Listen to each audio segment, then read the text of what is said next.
Alright, ladies and gentlemen, this is a video about combat in heaven.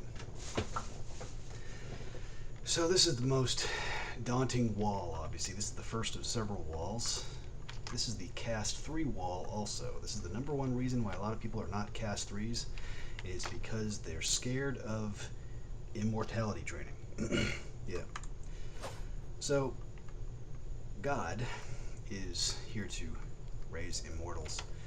And he wants people to have a lot of fun, but you have to also realize that immortals get old, and after a long period of time they get very bored. So when you talk to immortals, they tend to be very difficult to impress. The really old ones anyway. So you'll see these people in the snow who don't give a crap, who are trying to maintain their standards, I guess. Let me teach you a little bit about the basics of combat in heaven. So let's go ahead and put on some winter clothing. I'm going to act like a slave. See here. Slaves dress kind of who cares. So let's get the slave clothing here. Slave wear here.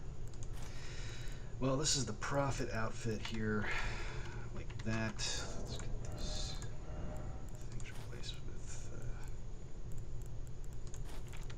that. Okay, this is the prophet outfit. Get rid of some of that. Okay, so this is the prophet class in this game. This game is called Elden Ring. This is a very cool game. The prophet is dressed in slave clothing.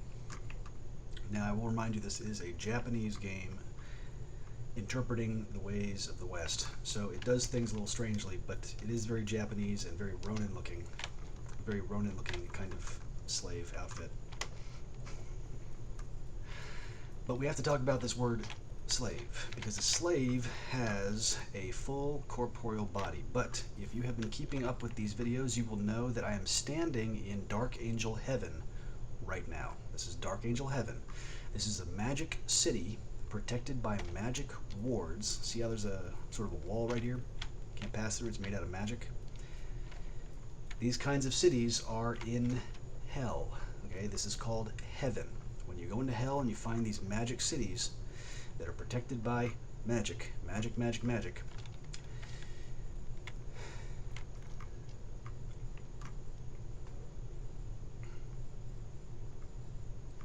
Those are heavens. Okay. See this wolf right here? This is a babological entity. This city, if you've been keeping track, is in a babological zone. So this right here is this wolf here. I like to say that this wolf is a cherub. It's a cherub, and you'll also notice that it's kind of a ghost. It looks like a spirit because it's not fully allowed into babological zones.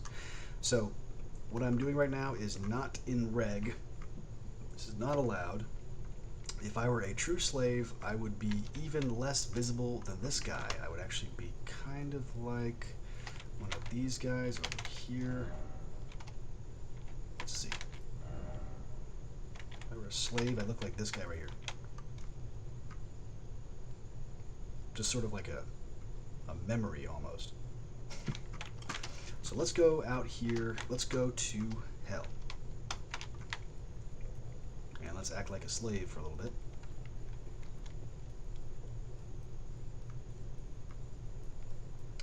Cherub, angel, let's keep going. Do not fret, slaves. I will show you what the heck I'm talking about. There is hope. But these higher castes are very difficult to overcome and earn the next caste. It is a lot of work. So we're going to go out here into hell. So here we are.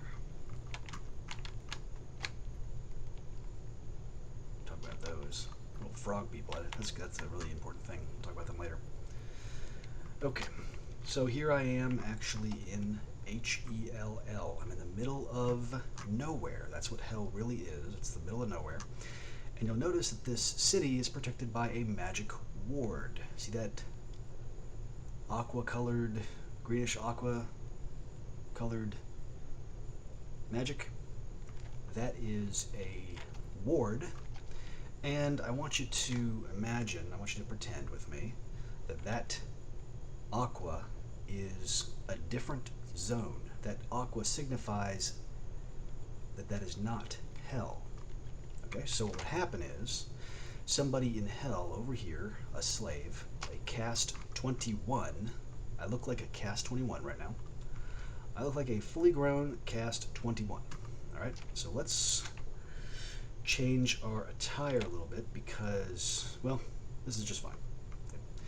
This is a caste 21 fully dressed up as a slave, and we will start talking about some of the basics of combat in heaven between castes. But you have to understand these zones because that is a babological zone, and caste 21 is not allowed in heaven. Period. Caste 21 is not allowed in heaven. Neither is caste 5. Neither is caste 5. Okay, that's not relevant. Neither is caste 5. Caste 5 is not allowed to go to heaven, but it's okay. There is hope. Okay, because I'm here to talk to you about caste 21. This is caste 21. I am not allowed in heaven. I'm a caste 21, so I have to go sleep over here in the snow. Right over here. Alright, welcome to caste 21. This is where caste 21 lives, and it's really not as bad as it sounds, because if you are following an angel, there is hope. Now here is what it's like to be a caste 21. It's kind of like being in a tent or a sleeping bag. It's like being in a sleeping bag with a tarp. And honestly, heaven is right over there, and you will be just fine. The worst part about being a caste 21 is that you do not have a bed. You're not entitled to one. Your eternal sentence is that you will wander, usually for blasphemy. So, caste 21s are traitors to kings. That's what they did. They committed an act of treason under God, so no God can trust them. So they have to live outside of sovereign territories forever. So, I'm going to act like a caste 21 who has done some work. It's pretty simple. They have to go to hell. And if they follow God, there is hope. So let's say that he earned some clothing. Check this out. He made some clothing of his own. Okay. So he knitted these pants together, and he's also got a. Let's go get a spear.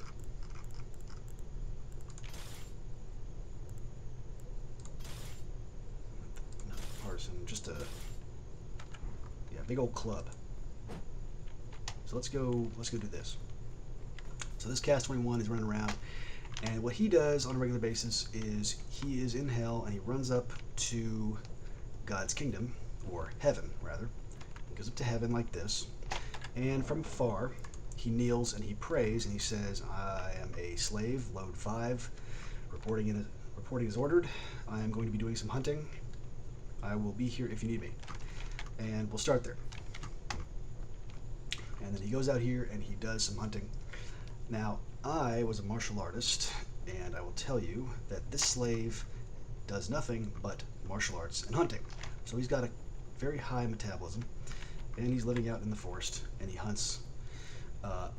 As far as the no shirt, it's a little unrealistic. Let's give him a shirt or something. There we go. He's got this kind of fancy aristocrat thing. Let's get rid of that. It's too good. That's too good.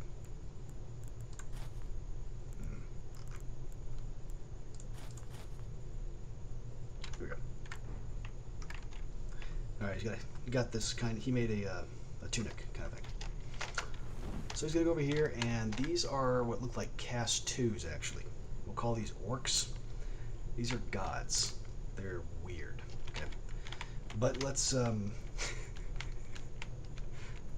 strangely enough, these gods are not anything comparable to this Cast 21. This Cast 21 is actually pretty big compared to them.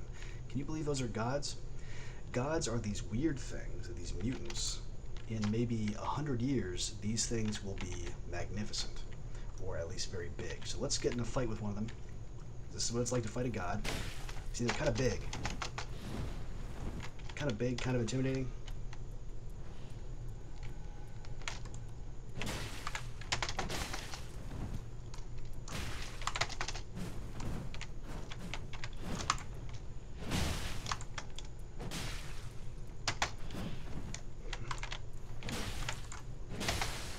Now this is hell. So let me finish this fight for a little bit here. I'm gonna finish this fight too. Let me just wrap this up real quick. I'm Angel Kazam. Okay. Need to get him out of the way, but let's talk about this guy right here. So I as a Cast 21, have just defeated a Cast 2, or God. Now, this is hell, by the way, so if this were not hell, you wouldn't be watching this weird combat. See the blood on my face, stuff like that? Little intense, but you just watch what goes down in hell. What goes down in hell is you got a bunch of people in the snow, kind of killing each other, fighting for this. Now, this guy here is dead, and he is going to actually respawn in the Lake of Fire. So let's go way over here somewhere. See this lake of fire over here? Do you remember the previous video when I talked about the pit? That's where he respawns. The lake of fire, no, not hell, not H-E-L-L, it's just a bunch of lava with a bunch of junk laying around. Lava with some, where people throw dead bodies into it. That's all it is. This guy here, this Cast 2, is actually going to climb out of the lava, and he's going to look like that. And he's going to have to go on a long hike all the way back from the pit up to here. That is a complicated thing that is called death. In heaven, there are rules of death. So if you have an angel of death, you probably registered some kind of account with a graveyard. And so this guy, if he were in heaven, he would respawn somewhere up in a graveyard with his angel. See those guys over there? There's a community over there. There's probably some kind of a crypt or a graveyard or something. And when he dies, he's going to appear in that crypt again. So these are gods. They're kind of weird, aren't they? You would think that gods were somehow super important, but they're not. Okay? These are actually very kind people. They did nothing wrong, but they didn't do enough. That is typically what these are. Kind people who did not do enough. And they said they want to just kind of go to heaven. They're kind people. So usually those turn into something weird like this. Let's continue. So this is a true Load 5. This is an adult slave, okay? And as you can tell, a slave is not to be trifled with in hell compared to all of those kinds of weird things. So let's go back over here. Let's check in with our angel. Okay, so there's an angel over here. There's an angel who runs this establishment. So, Mr. Slave, Load 5. Let's pray. This is Slave. Andrexus Solo reporting in. This is Andrexus Solo. This is Load 5, Andrexus Solo reporting in. I have a tunic. I defeated a god outside. I found a god camp. Let me know if you would like to pay me for my scouting efforts. Now, this is the crazy thing is this guy, this place over here is probably going to let me in for a brief second. So he's going to actually say, come on in, and I'm going to be able to feel him. I'm going to feel him. Now, you see these trees here? I'm probably allowed to talk to these trees. Okay, so these are going to be something weird. These are trees. These are living entities. And one of these trees wants to talk to me, and it speaks in what's called tongue. I'd like to not get into too much detail on that. I'd like to move on. Let's clean this guy's face off a little bit here. Here's some soap. Too bad, no soap. You are a slave in hell. Now here's the thing about slaves in hell. They are immortal. This is a strange thing. This guy that I am is immortal, just like they are. So there isn't really any food, and there isn't really any sleep. There is, and there isn't. So if I were magically gifted, so let's go ahead and eat some food.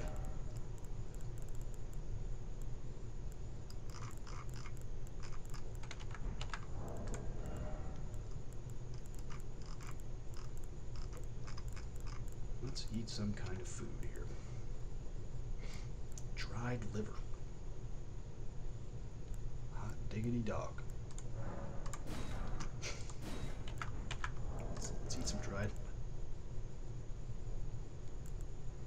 lightning-proof dried liver. Alright, now if you have ever hiked or been on an expedition in the snow, you would know that when you eat a piece of meat, you start to heat up. Steam will literally come off of your body. Almost.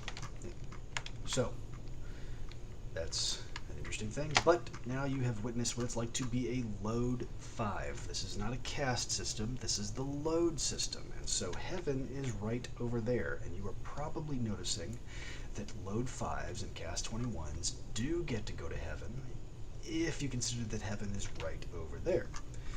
So this caste 5, no, not caste 5, load 5. Load 5. Okay, this is a caste 21.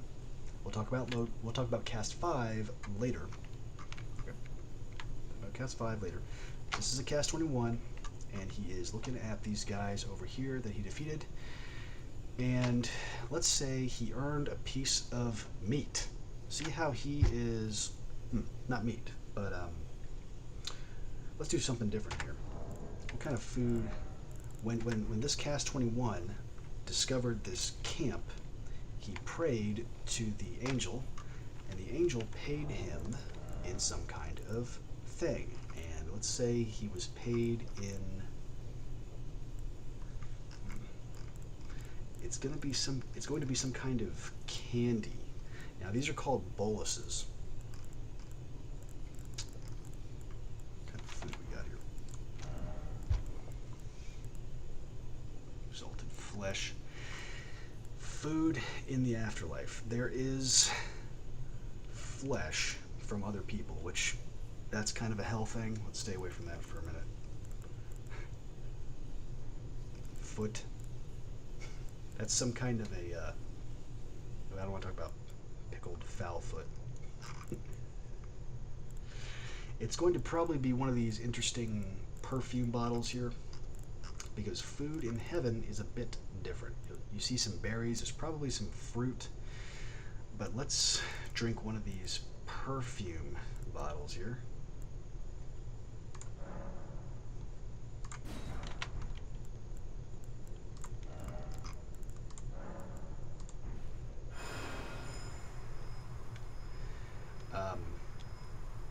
Well, you have to realize that in hell everybody is immortal, and let's say I'm registered with a graveyard over there. You see how I just kind of spray this perfume everywhere? It really doesn't matter because food works a bit differently. The worst that you'll have is a bit of an oral haptic feedback issue, which is where you haven't put anything in your mouth for a very long time. So people will chew on things like a small pebble or something. Because guess what? There isn't really any grass either. Okay, this is hell. This is grass. Let's talk about hell again. Very weird. Let's go out here. Here's a skull. I could probably chew on that. That's not so helpful.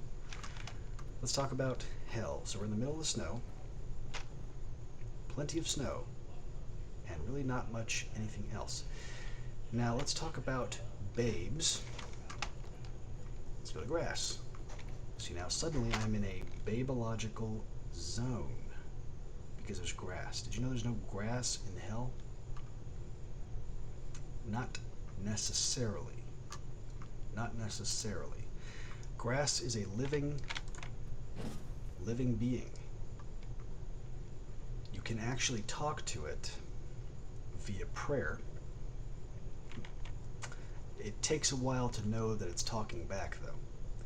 You'll notice that trees tend to grow towards light sources intelligently, but the only indication that a tree is alive is if you grew it from the bottom and talked to it routinely every day via prayer from the same exact position. So if you stood there at this particular angle and time of day for a very long time, supposedly the tree would actually grow in a way where it turns towards you and looks at you. And that is what it's like to talk to trees. Grass is the same way. But these are very sleepy kinds of people here. They barely know they're alive, and before they were born, most of them decided that they would rather go to sleep.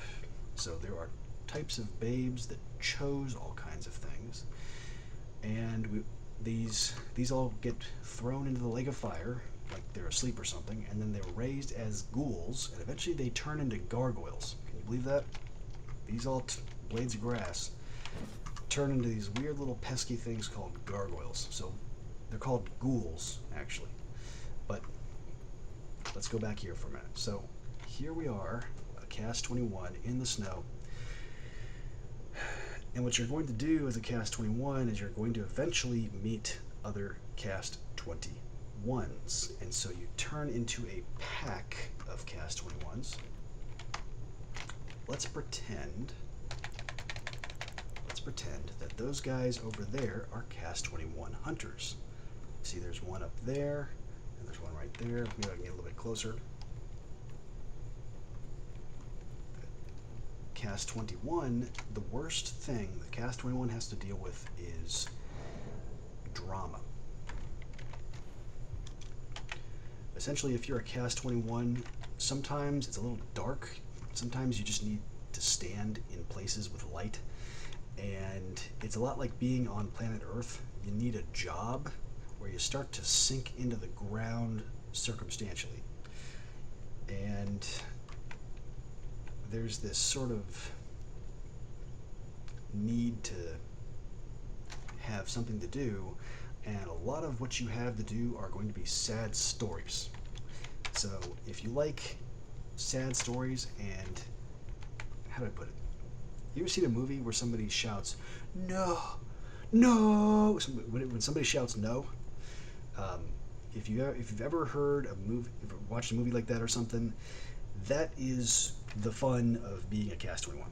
So I'm not going to emulate it for the internet because they are assholes.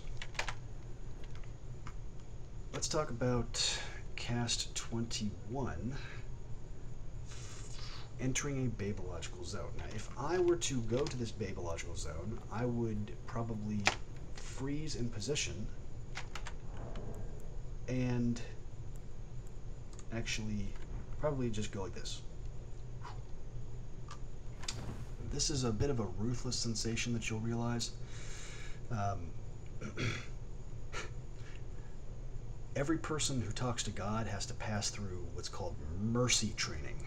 And God talks to you and treats you like a rag doll, because every person, including the highest, including Seraphim and Titans, has to pass through ragdoll training, because God sometimes needs to grab you and pull you out of crazy places for any number of reasons, and everybody has to go through that. So that is the weirdest thing that would happen, is you would be jolted and you'd probably turn around and start sprinting the other direction. There are a lot of things that happen to Cast 21s, but they're not really supposed to be there. And if somebody sees the Cast 21, it is if that society sees the Cast 21, it's sort of a symptom of too much.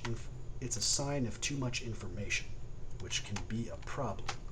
But because we are in hell, and because this is the interesting relationship, actually, with flux operators and gods and Cast 21s. So this is where Cast 21 lives, but over there might be a flux operator who walks up a staircase and disappears into some kind of rainbow bridge.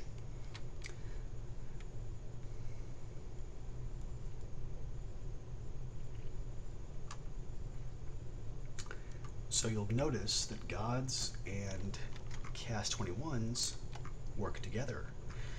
We will talk about powerful gods in a moment, but you saw some of the little tiny gods, the Cast 2s. You might be wondering, why do they go to hell? Well, they are usually very rugged, strong people who are very unconcerned. For some reason, they don't need to talk to God. They'd like to just go to heaven right now. And so they get together and they just go and they appear in the middle of the forest and they start a society. And that's what Cast 2s are. They're kind of good at that. They work together and they believe they do not need God. They don't need his help. They say, we're good people, we don't care. So they just got to go into hell and they start a society. Those are Cast 2s. Cast 3s are kind of the same way. Cast 3s are a bit rude. There's a lot of hatred, actually. A lot of Cast 3s will believe what you say, but they will also display a sort of a hatred tax, and you have to pay it back. So you're going to be shouting at them, but then you're going to both part ways and agree with each other.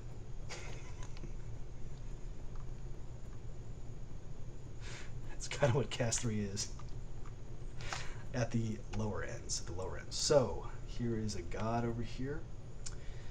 Here are some angels. This is going to blow your mind, but these are angels. Uh-oh. What are these scarabs doing? Being weirder and dumber than Cast 21. That's an angel? You might be looking at this scarab and like, that's an angel? Exactly. So Cast 21 technically goes to heaven sooner than the angels do. But that's an angel. He's going to be rolling this ball. He's going to be doing that in hell for a while. But we'll talk about some more stuff. Angels are very complicated. Some of these might be seraphim who don't care. Angels are very complicated. This could be all he is. He might literally be that scarab. Or he might be all of these red scarabs that exist across this entire world. He might be all of them at the same time. Angels are weird. So let's go back here for a minute. Now let's talk about Cast 20. Cast 20 prays like this to God, and it is entitled to a place to sleep in safety. Now this is what's weird. He's going to stand up and then his body is going to start looking around like this by God's power, and he's going to magically find a place to sleep. Let's see here.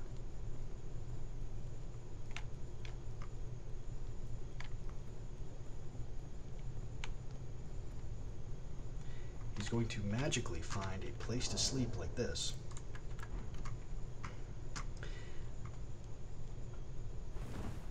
And because he is a Cast 20, he is entitled to absolute safety. So he is in hell, in the middle of nowhere. But if you can believe it, nothing will touch him. No one will even see him. They will not find him. That's Cast 20. So being a Cast 20 is significantly important compared to being a Cast 21. So this Cast 20 tends to sleep, and he might have a campfire or something. You might see this guy with a campfire, and he might have a mule or something. But that is hell, okay? So let's talk about Cast 19. Cast 19 is allowed to have a hammer, a tool. Cast 20 is not allowed to wield projectiles, so when they ask God for help, God will not give a Cast 20 any kind of handheld objects. But a Cast 19 can, in fact, receive a handheld object via prayer. So let's use this hammer. So check this out. I found a hammer. A cast 19, whenever he prays, gets a free place to sleep, and a tool. How cool is that? How cool is that? So cast 19 is quite an improvement from cast 20. And the thing is, they start to group up, and you'll see these societies built in the middle of hell of these low caste beings. So they work together. They are not members of God's kingdom, not yet, but a cast 19 can still, just like a cast 21, approach this place over here and pray to its angel or its seraph or its lordant or God and say, I am a cast 19. Let me know if I can be of any service. And then he is going to kind of go back and go join load 5 of this city. Load 5, load 1 being the highest. He's going to go over here somewhere. Maybe he specializes in making bone meal. So he goes around and he crushes bones and stuff and makes bone meal. Maybe that's his job. So this guy here probably has a job making bone meal or some kind of powder. He's got a hammer, and then he goes back and he sleeps at night. So that is cast 19. Cast 19. Cast 19 is going to go back to his little hole over here, and he's going to sleep in perfect safety. Where did it go?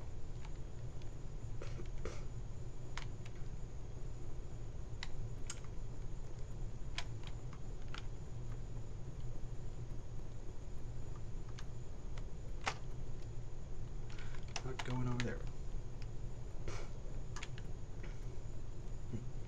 Now you have to also consider that this cast blessing isn't just a safe place. So even though I am entitled to this nice little safe nook over here, I can probably trade it for God's peace. That means that I can probably just ask God, hey God, can you show me a flower? Take me to a flower. And then I'm going to just start kind of walking like this, perfectly safe, directly towards what I asked. And that takes some practice, but that is what would happen eventually. A slave would just do his best to obey God, and he will eventually find a flower somewhere over here.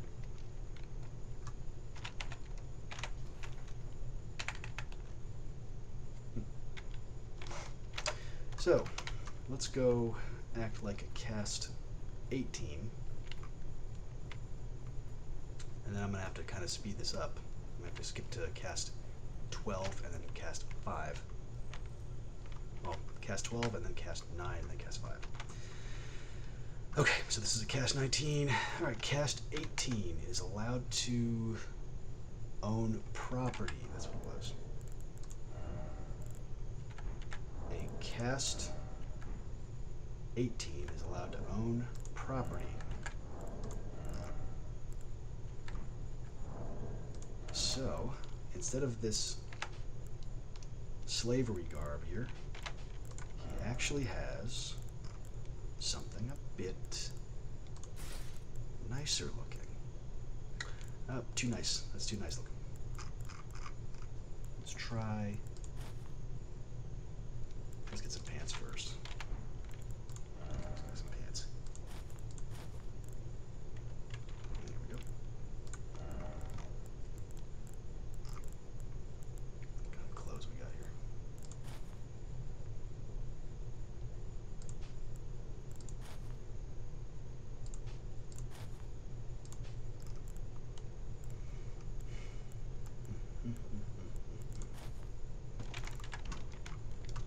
Okay, so cast 18 is allowed to own property, and he designed an outfit, and it looks specific, and things start getting a bit more complicated from there. You're not going to have anything shiny or super imperious looking. You're going to just have really basic stuff. But you can own property. You can own boxes. Let's see. Do we have any boxes around here? God, help me find a crate. I need to find a crate. Some kind of crate. Over here. Allowed to own property. Am I allowed to ride a horse? Yes. Yes, I am, apparently. Apparently I'm allowed to ride a horse. So Cast 18 is now actually doing pretty good. So Cast 18s are going to probably be a guy on horseback, actually. And this horse is this is very rare. This is very wealthy, actually. So this is a horse, and you're going to be asking, what the heck is a horse in hell? This is probably a ghoul. It's probably going to be like a unicorn or something. Not even kidding. It's like a gargoyle that turned into a horse. It's going to be something a little bit different. And what is this random spot of light? What is that?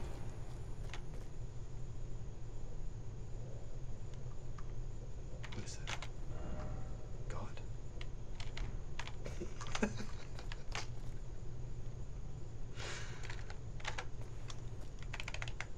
They're the magic wolves off in the distance. Okay, I'm going to skip up to Cast 12. Cast 12. They're called Locust. Cast 12. Locust. Oh, there's a point of grace up there. Let's go up there. Locust. Let's see. I receive aid. Am I allowed to have money? Subscribers. Doctor. I'm allowed to teach. But I'm not allowed to look like anything. Okay, so a Cast 12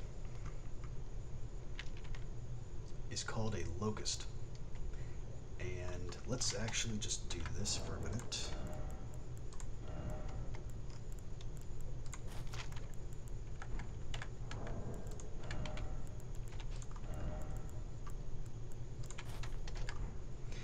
Locust are... This is a pretty high-functioning Locust here.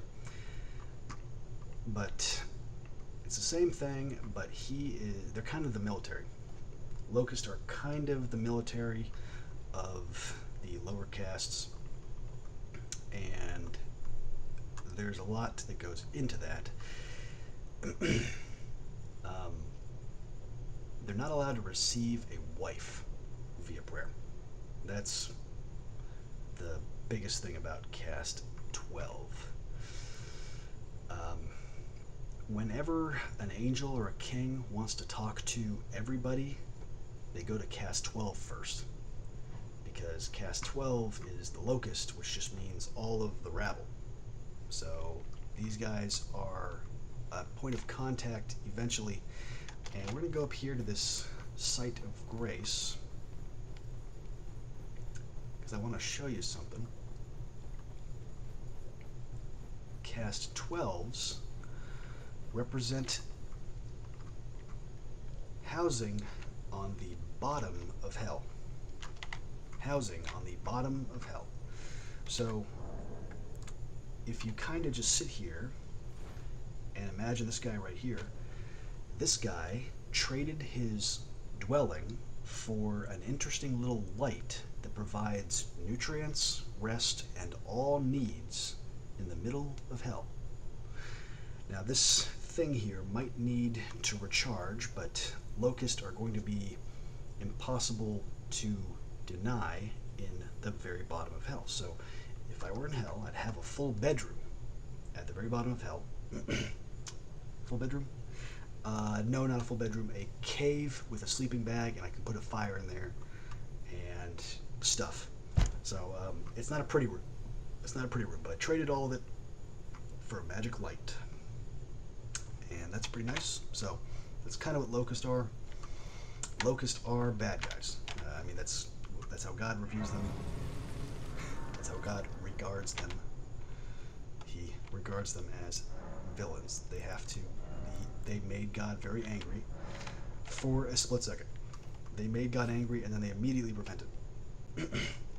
And that was really all they were. They were just trying to make God angry, or something, or see what would happen. It's really weird, and that is a cast 12. And yeah, so let's move up to cast 9. Cast 9. Okay, cast 9. Guess what? They're called Jews. Uh-oh. Jews. Am I being racist? Watch. I'll show you what Jews are.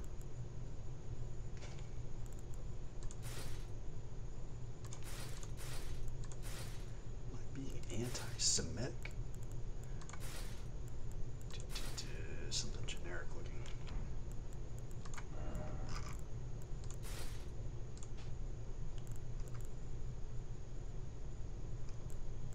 Hey, where's the...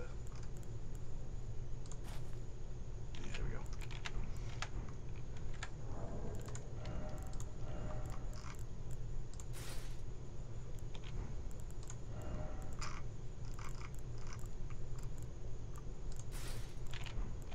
Alright, welcome to Jews.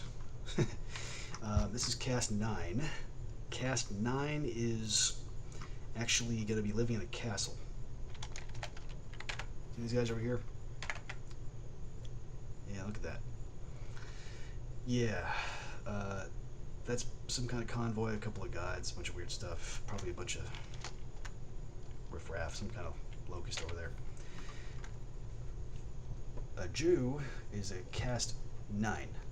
I'll tell you why. It's because the only thing they say is God. God. God. God. So they just keep saying that. There wasn't any thought or effort put into what they were doing. And they went around and they just did stuff. And that was what they were. And that is a very important birthright that they are. Before they were born, they decided that that thing was kind of all they wanted to be. And they are basically the bottom of society. Below Jews are what are called gargoyles. Well, not necessarily, but you'll see that all of the people up until this cast here, cast 9, were kind of living in the middle of nowhere. Okay, but these guys here, these are Jews, they're like guards. So have you ever seen a castle with a barracks? They tend to work together and they live in a barracks. If you've ever played Skyrim, that's what they are. They are the grunts of God's kingdom. And if you go to God's kingdom, you will meet this place called Israel. And Israel is a city made by Jews in the middle of hell. So it's a really big city, very important, that's called Israel. And it exists in a province called Death Province. Let's go visit Israel for a minute.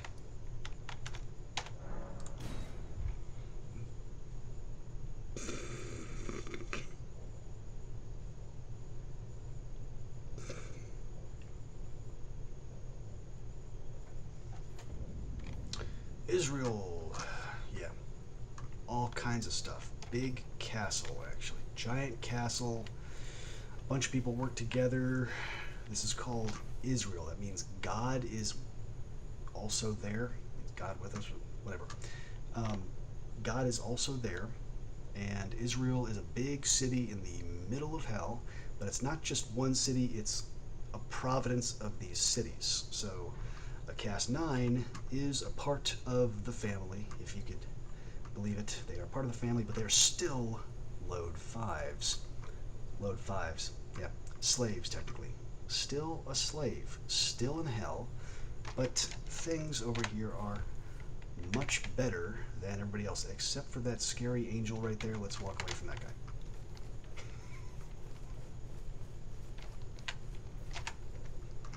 Alright, now that guy over there is probably, that right there is probably an angel. And he appears as a man, and he's a sentinel at night. That is an angel of death. It's pretty obvious. He does not appear as anything other than a man, but he appears out of nowhere.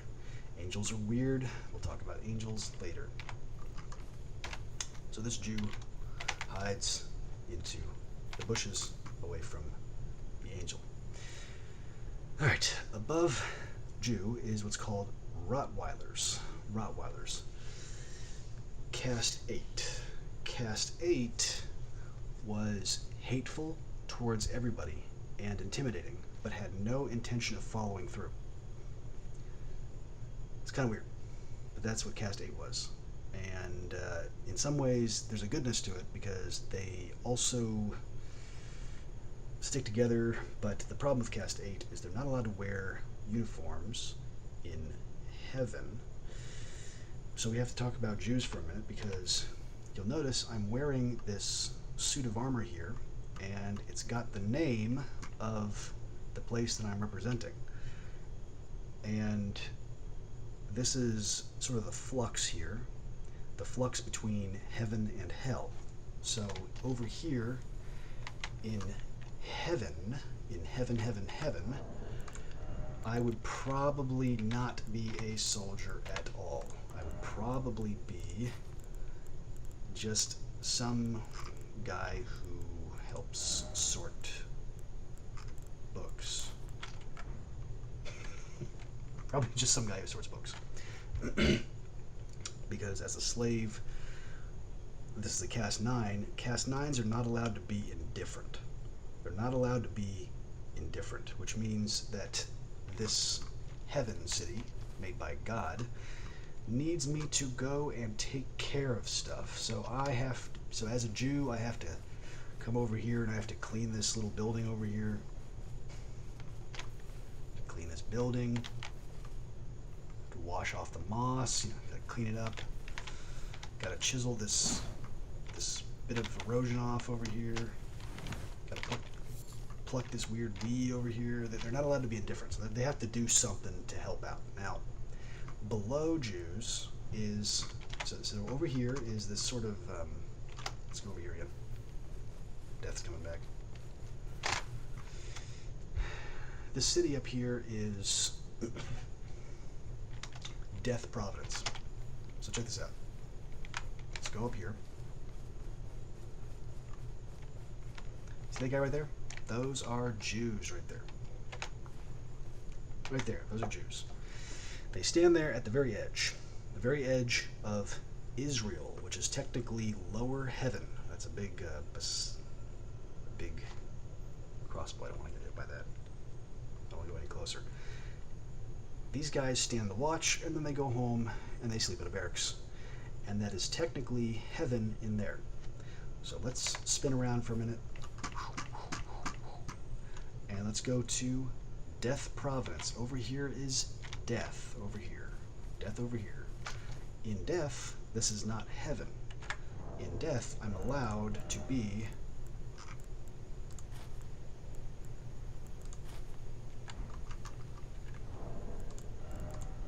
a soldier.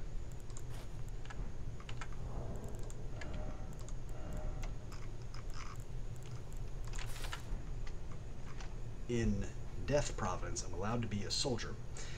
And this place up here, this Israel place, it's a little too heavy, so I have to go to a place called Zion. Zion. I think it was called Zion. I think that's what it's called, but we will call it Zion for now. I have to go to this other Israel place. It's different, though. So let's go to Zion. Not allowed to hang out in God's super city like a badass warrior, but I am allowed to go to Zion, which is actually over here in true heaven. I need you guys to understand why this place over here is the coolest place that exists.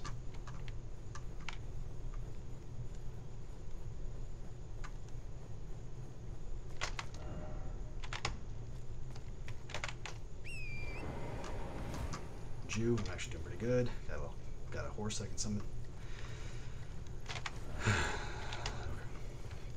Caste 9. God, if you are Jewish, God probably has you working as an accountant or serving in the military. It's a very common stereotype. That's because that's usually what they are doing as Caste 9s. They are managing all the finances, or they're serving the military, because this place over here in Zion, I'm allowed to go in. I'm allowed to go in to Zion. Ordina, liturgical town. Now let's say this is the wall here. I'm not allowed to go in past that, but I am allowed to go to this obscure place over here.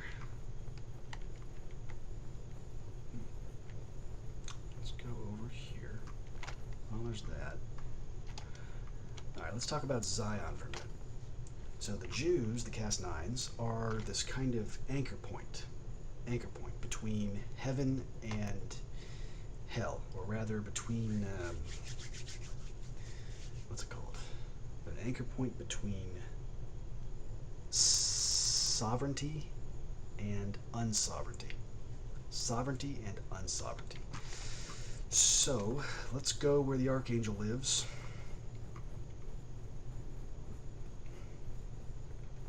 Not allowed to go there. Alright, so I know that I said this is a Jew, but let's pretend that it is an Archangel. So let's take all this stuff off.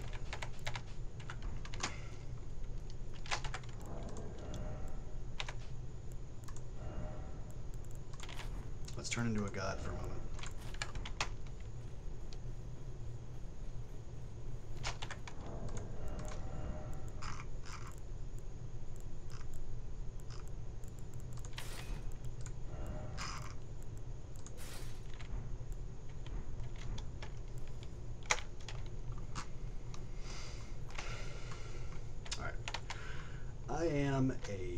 This is actually me right now. Nearly. So if we were to, not maybe, maybe the face could use a little bit of a tweak, but this is basically what I am. And this is what's called Zion. What do I call this place? This is lower. This is a Babylonical zone. This is a flux operator kingdom. Very complicated. Very complicated. But you see that green? You see that aqua color? That ends at cast 3 subcast 11.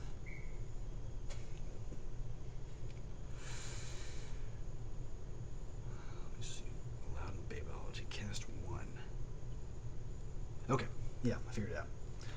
I am what's called an Archangel. Archangel. Pretty simple, Archangel. Now, basic Archangel came down into the middle of hell and planted this nice aqua glow. That means everybody who steps inside of this aqua glow is flawlessly safe. Flawlessly safe. More importantly, this is a Babylonical zone, which means people in this zone can have children. How weird is that?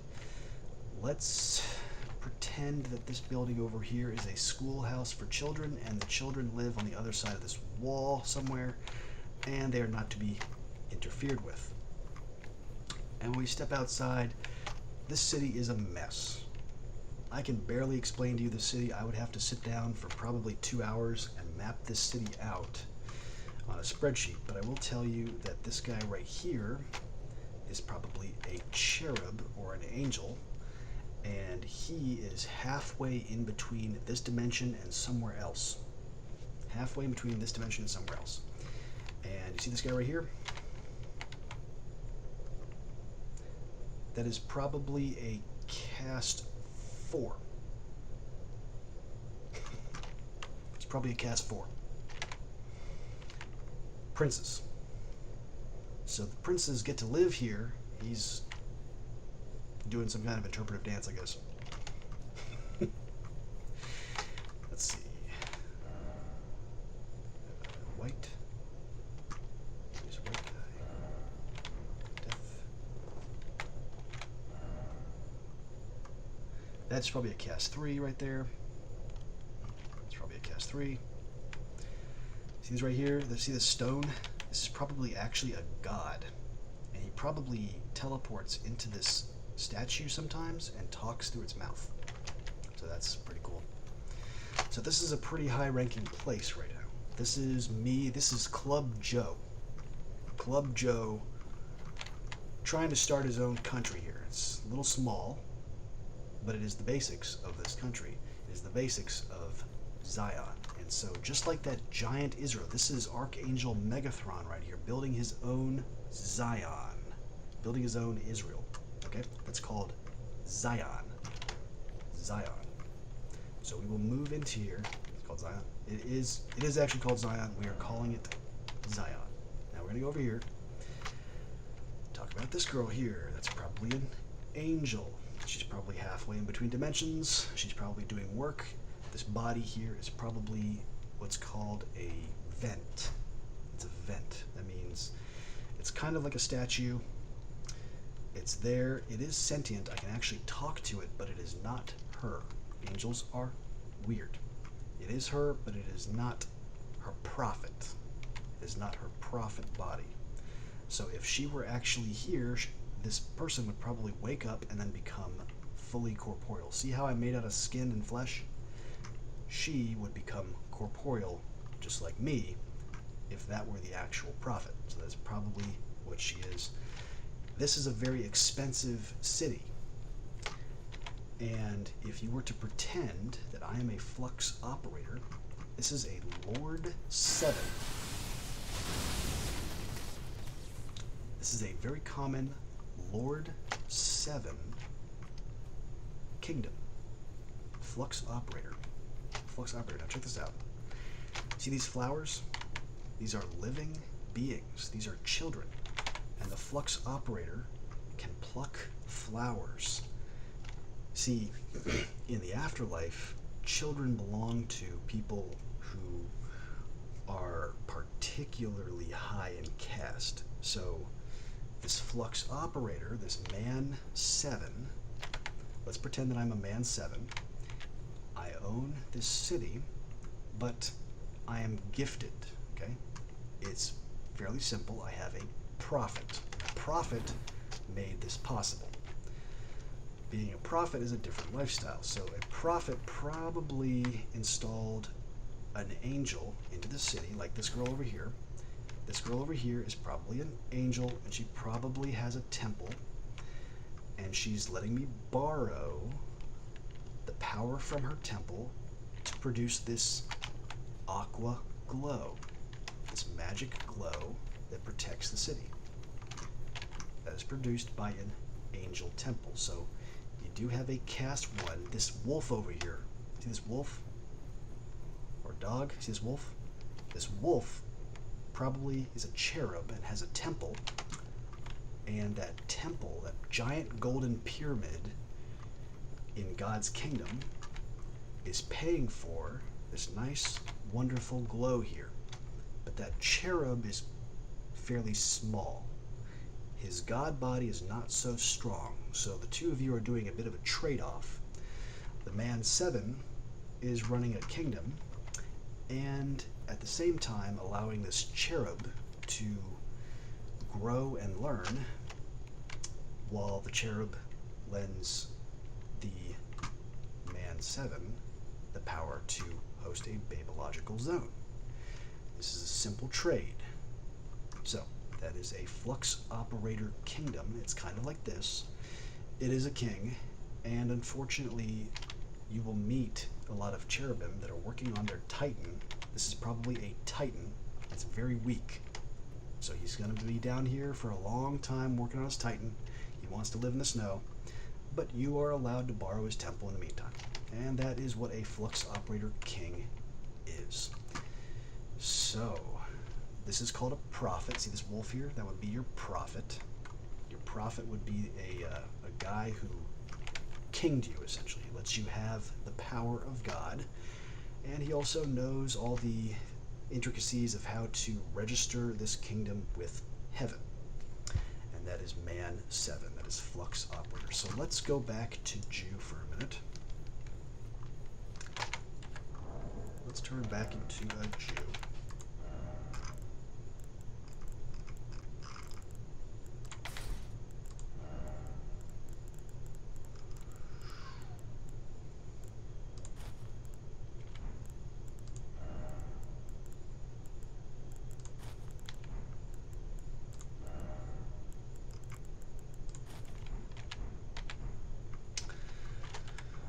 Okay. Kind of a hammer here. This guy's got more than a hammer, he's got a sword. There we go. He's got a sword, he's got a shield. Where's that shield at? I don't know if the shield is magical. We can probably talk about that later. Okay.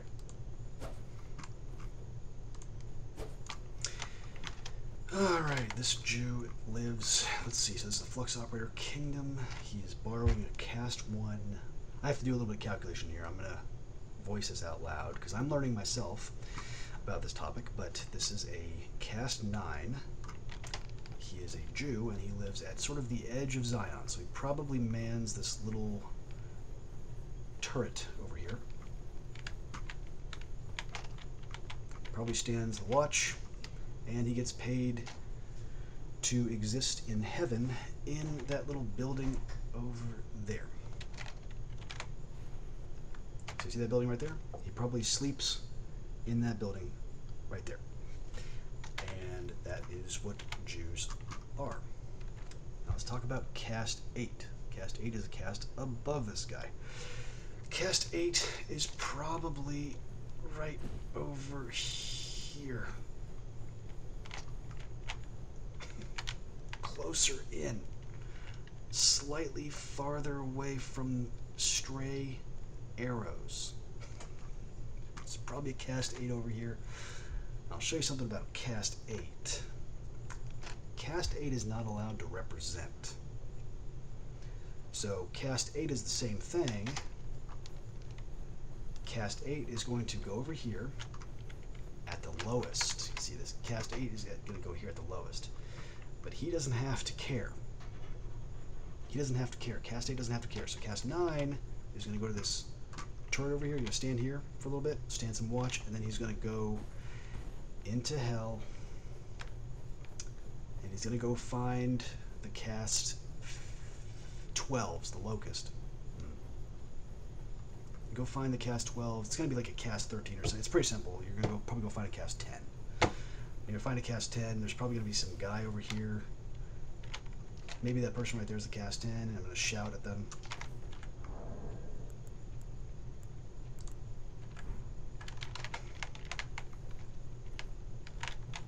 Okay, let's not piss that person off, because that is an actual enemy, so this example kind of ends right there. But as you can tell, the Caste 9 has to go into hell. Okay, so Caste 10... Caste 10s are called, actually they're called jerks. I think they have a holier name than that. I haven't learned it. I'm not sure I care. But jerks are the beginning of hell. Have you ever seen a person with a tinfoil hat? They live like right here. So they're kind of weird. They probably live in this little place over here. This right here. This right here. See this? This is going to be a barracks filled with locust. And when I say locust, I mean like Caste 17 through 11 or so. So it's just a bunch of people, a bunch of riffraff living in this barracks here. And then this right here, see this little tower here? This is going to be where the teachers live. So there's an upper echelon. So there's an upper echelon, and there's going to be some people living in. How do I get up there?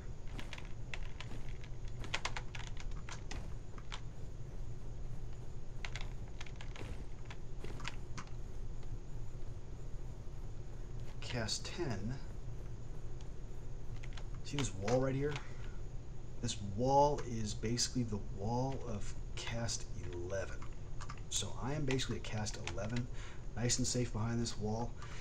You'll probably remember that. And then Locust would be on the exact other side of that wall. Plenty of buildings. No. Hold on.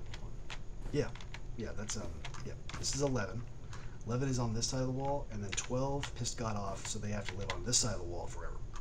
So that's kind of something you'll notice. Let's talk about Caste 8 again. Caste 8, not allowed to represent. Not allowed to represent. So if they hang around a flag for too long, they start getting punished. Where's the flag? Where's the flag? They did some stupid shit. See this crest here? That's like the symbol of this town. No, that's too much. Not allowed to do that. They have to go over here somewhere. Probably at the bottom of the staircase. Not allowed to represent. Still too representy because this is the entrance. Go over here somewhere. Go over here. Okay, there we go. Now you're at Caste 8. So that's kind of what Caste 8 is. All right, let's talk about Caste 7. Not allowed to author language. Caste 7. Very important caste. They're actually kind of cool. Caste 7s are actually kind of cool. They made it their mission to be kind people, but there's usually a lot of sorcery and weird stuff that went into them becoming Caste 7s. So, this guy over here is going to be the basic front door. Front door. Caste 7s are called Arabics. And the reason for that is because the Arabic language is based on years of dialects being lost in translation. And so their job is to center everything back to the original language. So you'll see them standing right here at the beginning of the choke point and the staircase. That is Caste 7. Arabics, because outside and ahead of them are all of this random lost dialects and language problems, and that is pretty much what Caste 7 is. Let's increase to Caste 6. Caste 6 is a weird thing. It has to do with marriage. Okay, they are eternally punished. They slept with too many people usually. They slept with too many people. So they get to be somewhere inside of this building, actually.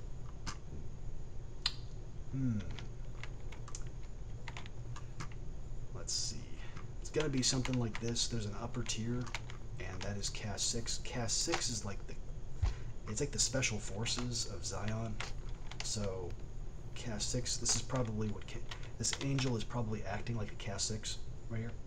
See that person? Probably acting like a Caste 6, like special forces sniper, climbs on the rooftop, can shoot everybody. That is a Caste 6. Let's talk about Caste 5. Caste 5 is inside of this building at night. Okay? So Caste 5 is essentially kicked out of God's kingdom. So if I were standing right here, I'd be a Caste 5. And then at night, I can knock on the door and I get paid to sleep indoors. That is essentially what a Caste 5 is. But they are much wealthier than that in Israel. So if you go to Israel, they are in charge of like 20 castes of people. So you see all these people here? All these people report to this Caste 5. So it's pretty important to be a Caste 5, but I have to warn you, they're not Caste 4. Okay, Caste 4 sleeps inside of this building. Caste 4 does not have to come out. Caste 4 actually sleeps in a closet inside of paradise. They cannot be found because it's paradise. Okay, so Caste 5 was removed from paradise, and on the other side of this eternal door, on the other side of this magic ward, is paradise, and that's where Caste 4 lives. And Caste 3, 2, and 1. That's called God's Kingdom. Caste 4, 3, 2, and 1. So let's talk about Caste 3. Caste 3.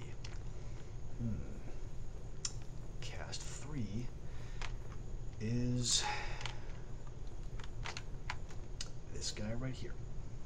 Okay, let's talk about Caste 3. Totally fucking badass is what Caste 3s are. Caste 3s are absolutely beast.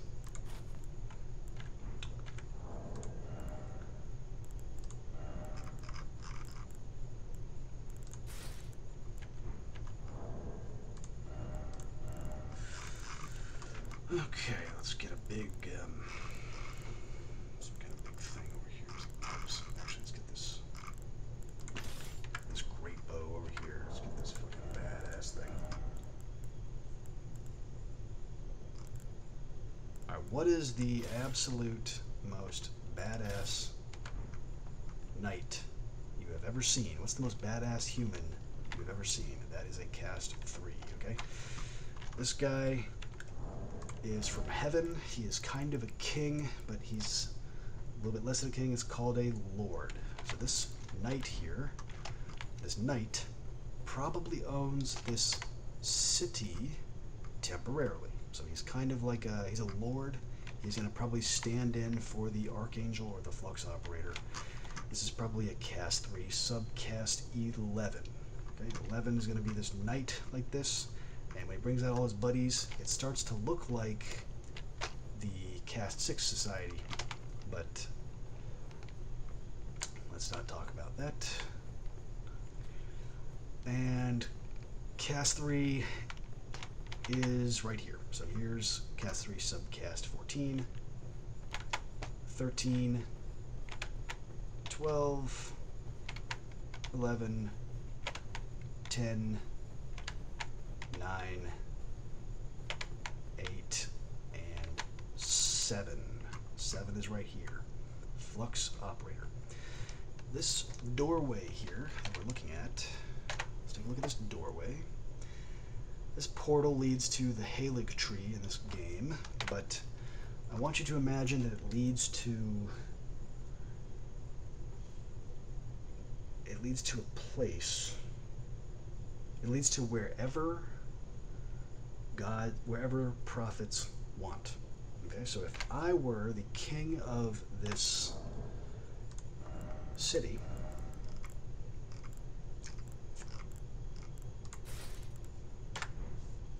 here I am, king. It's kind of weird. Let's actually do different. That. Let's say I am king of this city here. Okay, I am the king. I own this city. I'm a Lord 7 Flux Operator. If I were a Lord 6, I would be a prophet. So this is Lord 7. He is an active king in the bottom of hell. He is active kingdom in the bottom of hell. And then over here is a prophet. What is a prophet? Some kind of special outfit over here.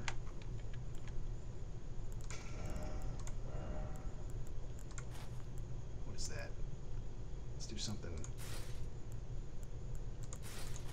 Anyway, let's just do this.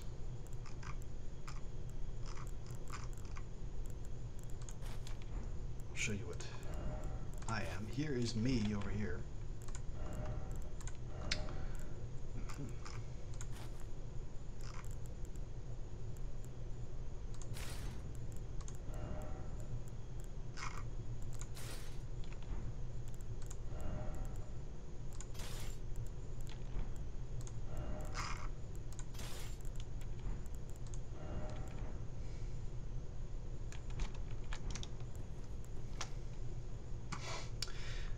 Alright, this is me. I'm a prophet. I'm probably over here. So the king, the Lord 7 is over here, and he is in charge of this thing. And Lord 7s are also prophets, so they know what goes into being a prophet. But I, as a prophet, would be probably right here.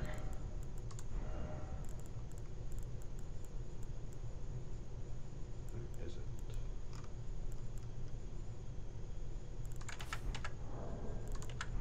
I'd probably be over here, like this. I'd be over here as a prophet, standing here, and I am a prophet. So this is the beginning of what prophets do. Prophets are weird.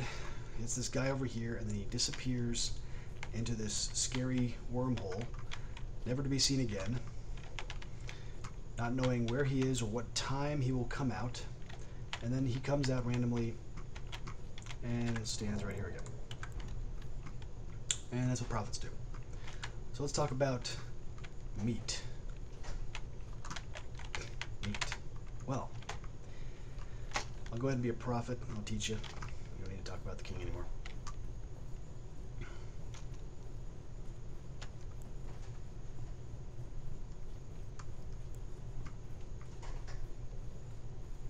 These are probably angels. It's a different topic. Like I said, the cast 4s would be ghost-like because of this magic ward. This magic ward makes everybody turn into a ghost, except for the king and certain babological subcasts, like this prophet here. So let's go over here, let's find some meat. Before I talk about meat, I want to talk about grass. Okay, like I said, this is babological. This is a babological zone. You see how there's some bushes over here? See this bush? This nice green aura here permits all of that to exist. See this flower? That's because of this magic green aura. So, a flux operator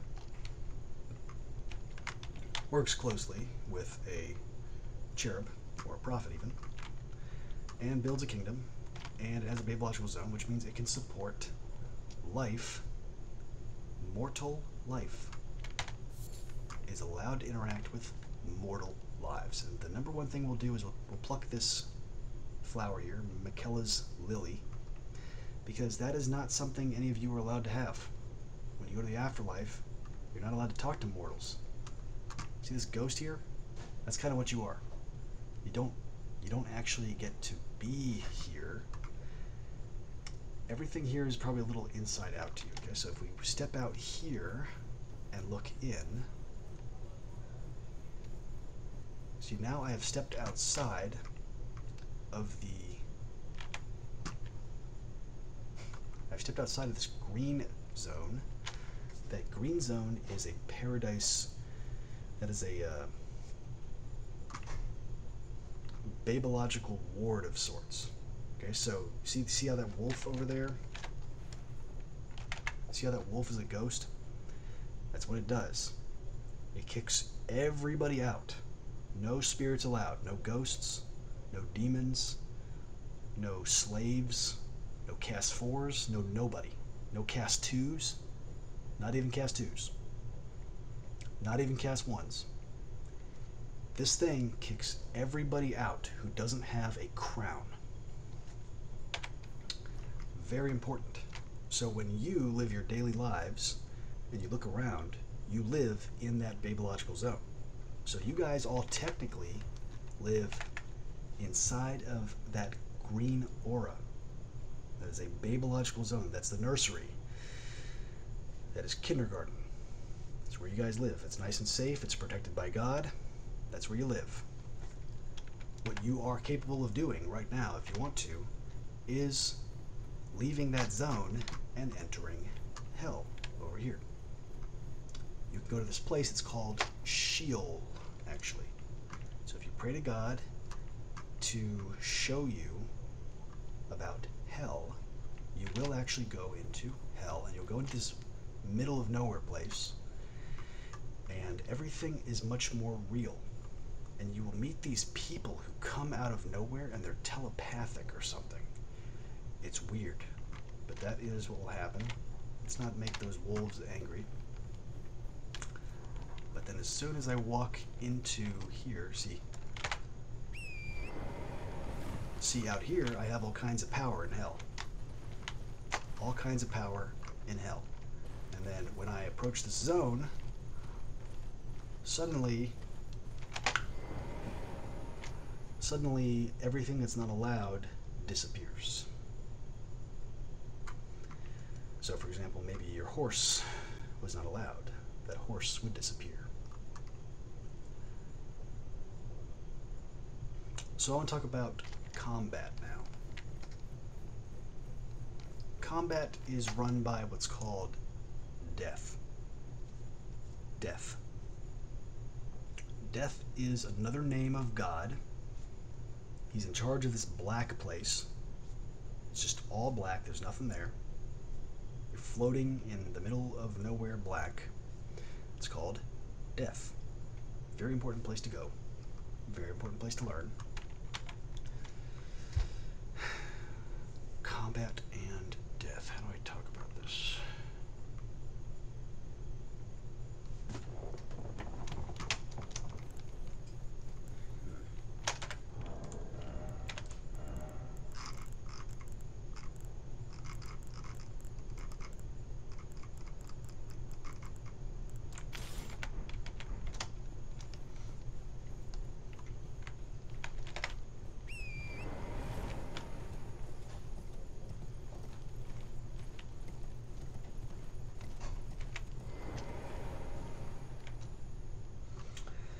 Alright, I'm about to enter what's called Heaven. I think this is Heaven. This is a portal. I'm about to enter it. Let's go.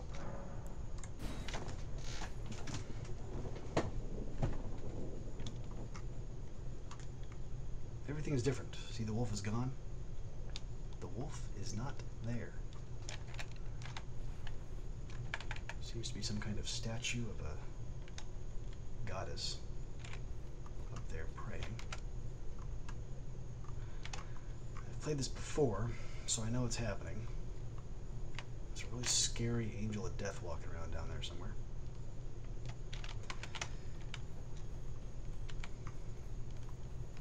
Now this is Heaven. I will tell you this is Heaven. It is very specific. It is custom made. And it is scary. It's challenging to immortals. Remember when I said that immortals get bored after thousands of years? They enjoy a challenge, and Heaven is scary. Kind of like this. It's a little bit darker, a bit more mysterious.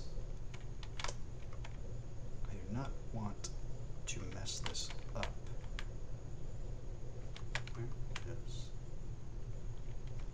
thing? I'm going to go here now.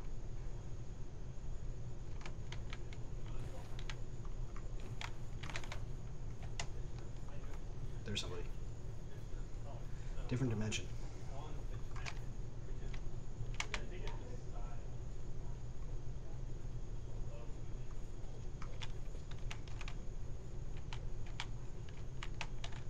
Snipers everywhere. If there's one over there.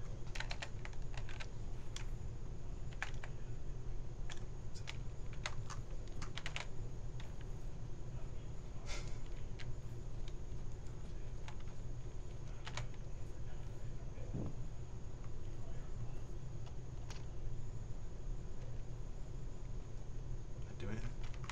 There's an archer down there. Let's see. Where is that scary guy? There's a scary guy right down there somewhere. Guarding that one.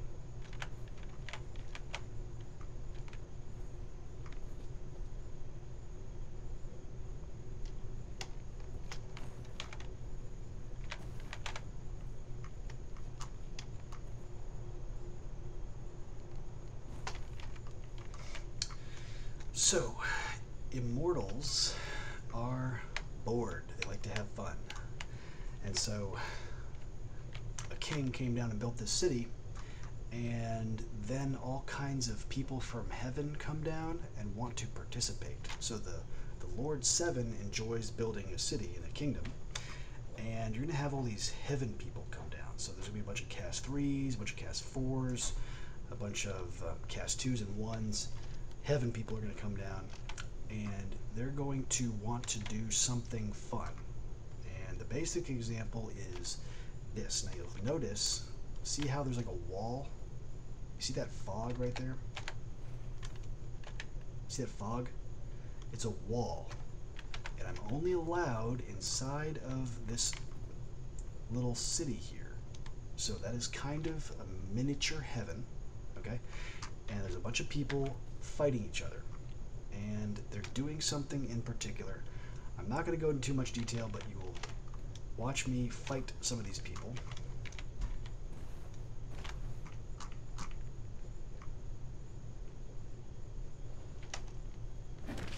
Oh, shit. Motherfucker. Just like that guy, yeah. Hide and seek. I lost hide and seek.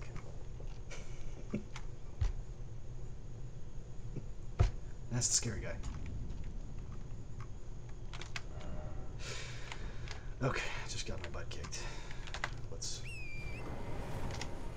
go back in there. So, some of you are probably wondering, well, what the heck was the point of that? Who would want to play that game? Well, we'll talk about that.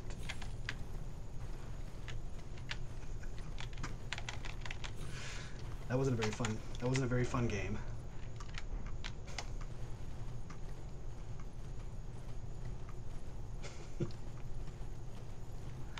But that's what heaven is. I mean, I lost hide and seek, got my butt kicked. Teleport over here. Let me go back over there and get my money and talk about something. See this right here? This is called a point of grace. This is a site of grace. And this is a video game. So, very simply, I have respawned right here. I have come back, and I am back in the city. And that's what heaven is. So even though I died, I came back and I respawned in our city. This is our little project. This is our project country. This is kind of like us. We're building a country, and it's a little undercover at the moment. It's not so explicit. It isn't really a country. It's its own thing. It's a sovereignty. It's going to hang out over here by itself. It's going to mind its own business. I do a lot of communication with people. I tell people my plans. So let me lead my sovereignty. A lot of people know me. They know what I do. I have earned a reputation as a leader. Let's not ruin that like the Cast 8s used to. We will represent me appropriately. We will wear my flag appropriately, because people will be kicked out. They will be condemned also if they do not represent my kingdom appropriately. There are really intense rules. How do you not get condemned? We will talk about that in a moment. Do not be afraid. That's called God's mercy. You have to buy it. You have to purchase God's mercy. So you see how I have my money back? That's an example of God's mercy. I've got $11,000 here.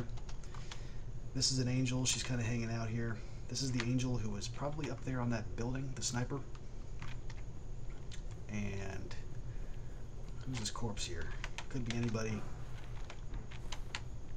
Probably keep it around here for laughs or something. Try giant butthole. Haha. Okay, let's talk about that guy over there. So heaven is pretty simple. Let's say I am a Lord 6. This guy right here, this prophet that you're looking at, this is a Lord 6. I'm going to kick this guy's butt. I am from heaven, and this guy over here is probably some kind of demon. Demon. Just this dude in the middle of nowhere. Lone wolf. He's usually some kind of a book. He wrote a book or something about himself. Some kind of demon. He's just standing there, and he's into that. And we're going to fight him now. Let's talk about this.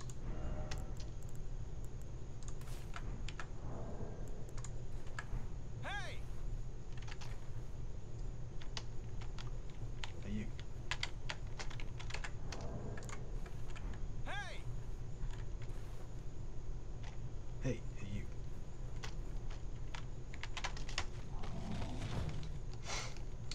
Okay, so I went out into hell and I decided to duel a demon. So there's heaven over there. This is our little heaven that we built, that we're still building. We're working on it. And here's a demon out in hell somewhere. It's kind of like a bear, right? you're kind of like living in your house. There's this bear in your backyard. That's what demons are. Kind of like bears. I'm just gonna look at this guy. He's trying to kill me.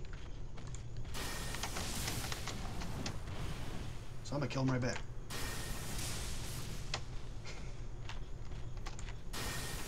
Now this is a... Ow, bitch.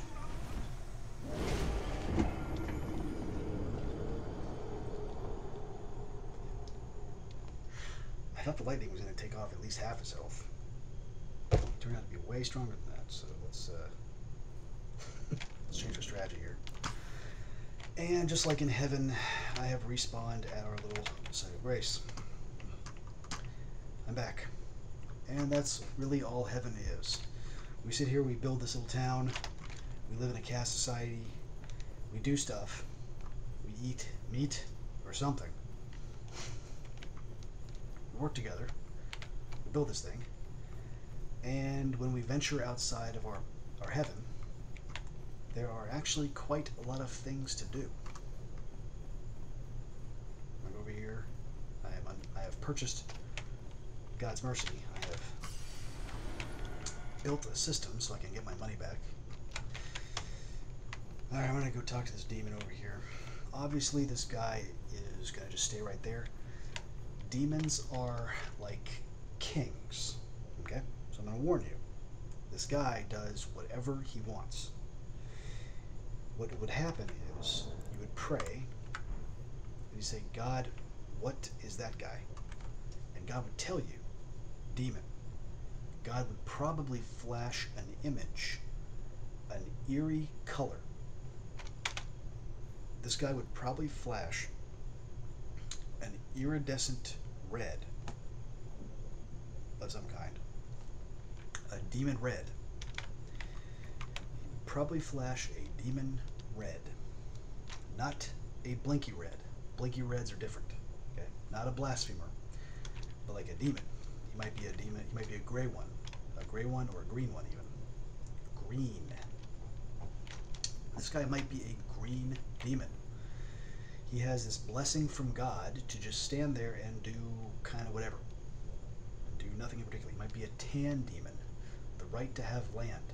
So he kind of just wandered in and decided to claim his stake right outside of my country. You see that right there? See my country over there? Hey demon, we're trying to build a country over here. So this demon, I'm going to sit here, I'm going to look at him. I'm going to do this. Be like, what are you doing? I'll have to stand here. Now, you have to learn the demons own hell. Demons own hell. So this guy here is kind of like a king. He does whatever he wants. What he does is between him and God. Now let's say he flashes tan. When I pray to God, I say, what is this guy? This guy flashes a tan iridescent glow. That means something very important. That means he will win in a fight against everybody who tries to take his land. So, we're not allowed to mess with that guy. So what I do is I actually walk up to him and I would actually start a conversation with him, like one king to another. So I am a king, he is a king, but he is a demon and he is blessed by God to have that little plot of land right there. He wants to stand right there. I'm not allowed to take it. So for some reason, this bear will not leave my backyard. So what I have to do is be polite. This is a true neutral. A true neutral. They're called demons. And I have to be polite. So I have to say, sir, you have to leave. Or, sir, I'm trying to build a country over here. Maybe we can negotiate. And he's going to give me the craziest look. And if you speak demon, you would know why they do what they do. And he's probably going to start doing this. Watch this, I'll show you. He's going to act exactly like a demon.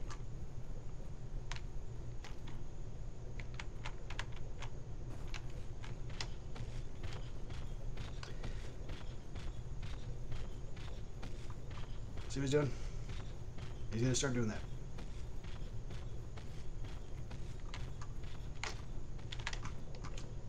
That's a demon.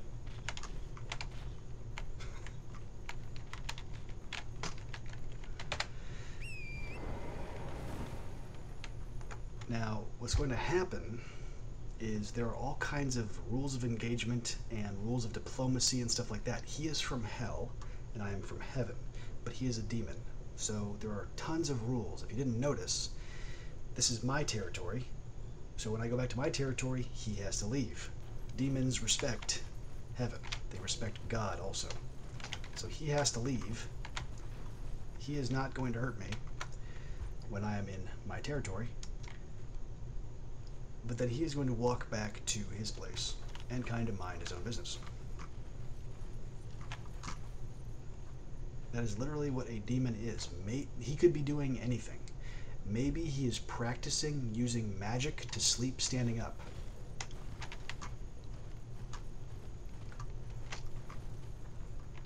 He could be doing anything. It's not really your business. But his yard is over there, and my yard is right here. And he's going to go back to his house, mind his own business, because I am minding my business. And that is what demons are. So, all I have to do, because I have this, you see this aqua glow? All I have to do is pray this prayer. No demons in my house. And so from now on, all demons will sheath their swords and go back home when they come over here. Now, you'll start to notice that demons are pretty cool, actually. They're pretty cool because people who don't know this get chopped. Okay? This guy's pretty cool. He's not a problem. See how he's minding his own business? He's going back to his house. See, I went over to his house, he started trying to kill me. I was being rude. But I went back to my house, and now he's minding his own business. So, you'll start to see that demons are kind of cool, actually. This guy here is going to protect our city, our country, from all kinds of random stuff that doesn't understand this.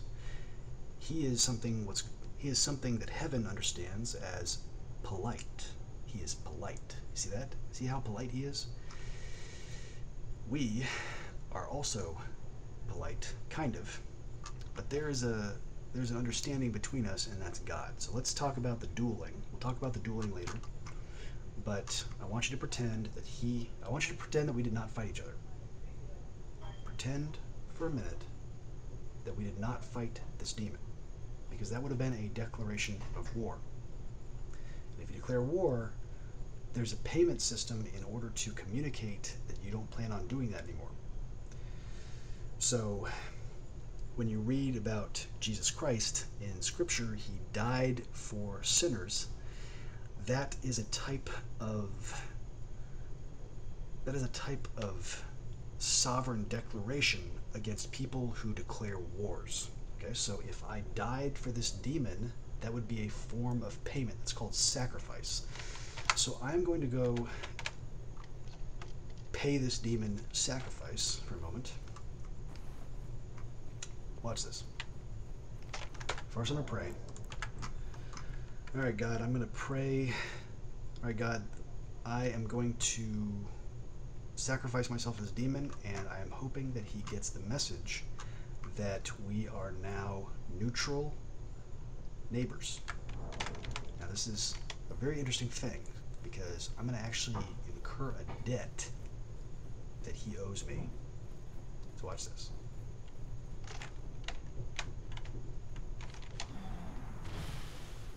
Let's go out here, and you may take my head.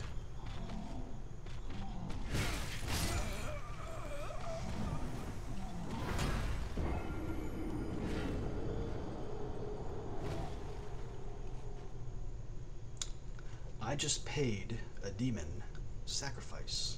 I just paid a demon sacrifice. And I've respawned right here. That sacrifices my blood. It hurts. It kind of sucked, right? It's called sacrifice. But I paid this demon sacrifice because now I have respawned right here. See how wealthy I am? Do you see how wealthy and easy that was? That was actually quite easy. It was painful, but that was sacrifice. And this guy is going to mind his own business. And we have just established a type of neutrality with each other. He is technically in my debt now. This is what you'll learn. This is called mercy.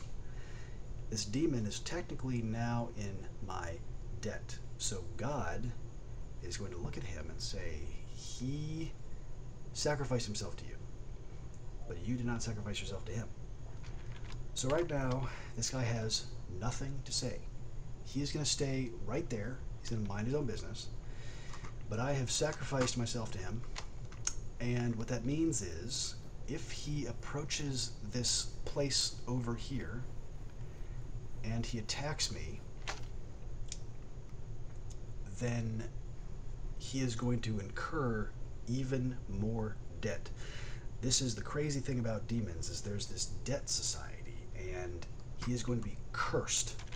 So if he comes back over here and he messes with my land, God is going to mess with his land. God might actually tell him that he needs to leave. So if this guy comes over here and messes with my house, this demon has to take a hike. He's got to go somewhere else because I have just earned God's favor.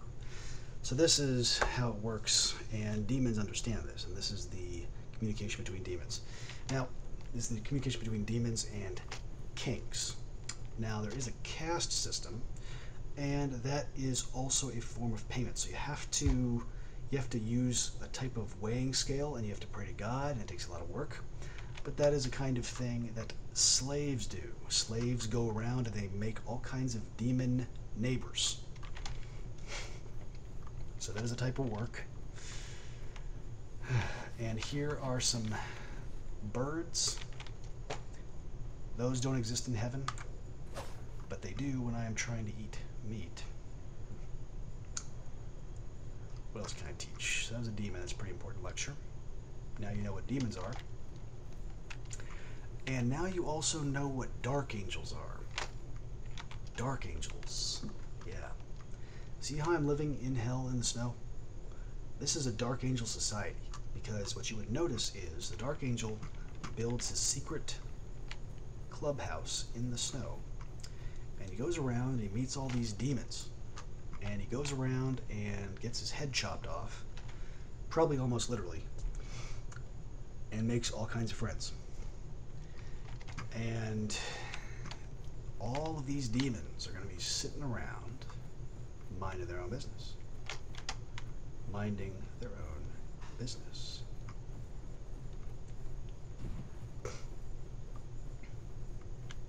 There are other forms of payment. You don't have to get your head chopped off. You can actually tell him to put a... There are ways to do it, but it is a mortal system. The young ones won't kill you, because the young ones don't want you to kill them either. So all you have to do is talk to them and they will believe you. It is a very complicated system if both of you are trying to keep your life. But in hell, this is how it works.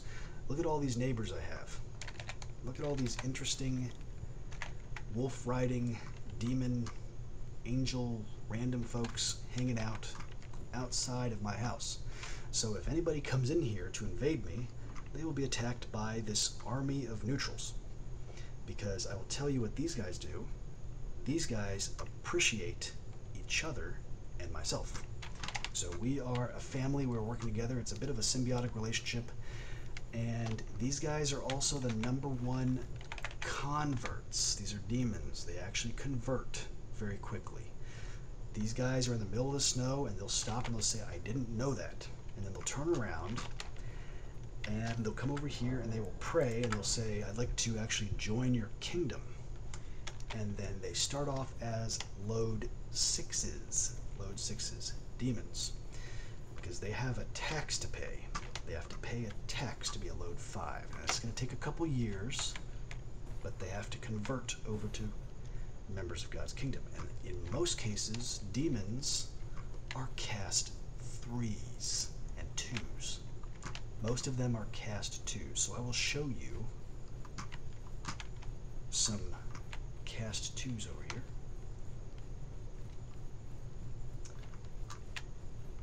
That might be a demon or a cherub that converted over into a god.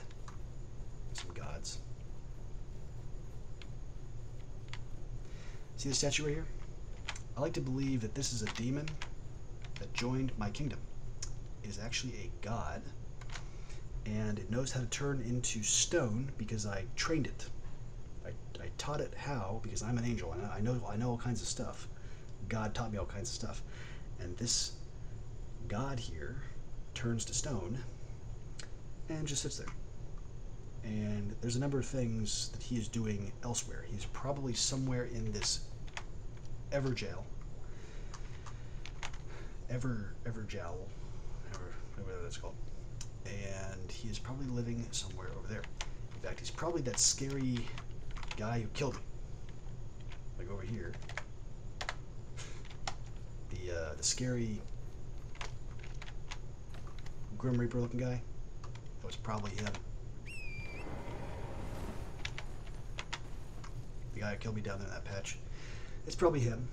And he probably lives in heaven. And he's probably a load 4. I'm going to actually teach you guys about load 4s now. Load 4. Load 4s. These are probably load 4s right here. These guys are probably cast 1s. They're angels, they're gods, they're lords, but they traded all of their rights to serve as servants. So imagine having a crown and a castle and a cast 1 and a house and all that kinds of stuff, and you trade it away in exchange to be a servant. So these guys are probably students, and they're probably learning from me, but they're load 4s. Load 4s are called pets. And I kind of place them around my kingdom like pets.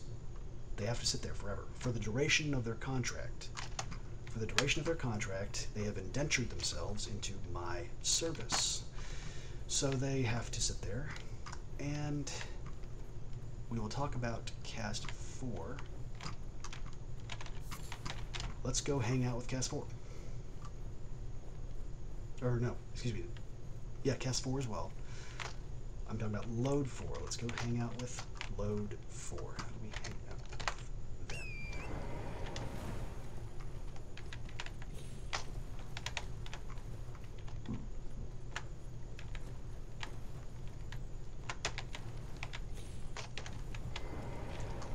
Let's go meet our load 4s.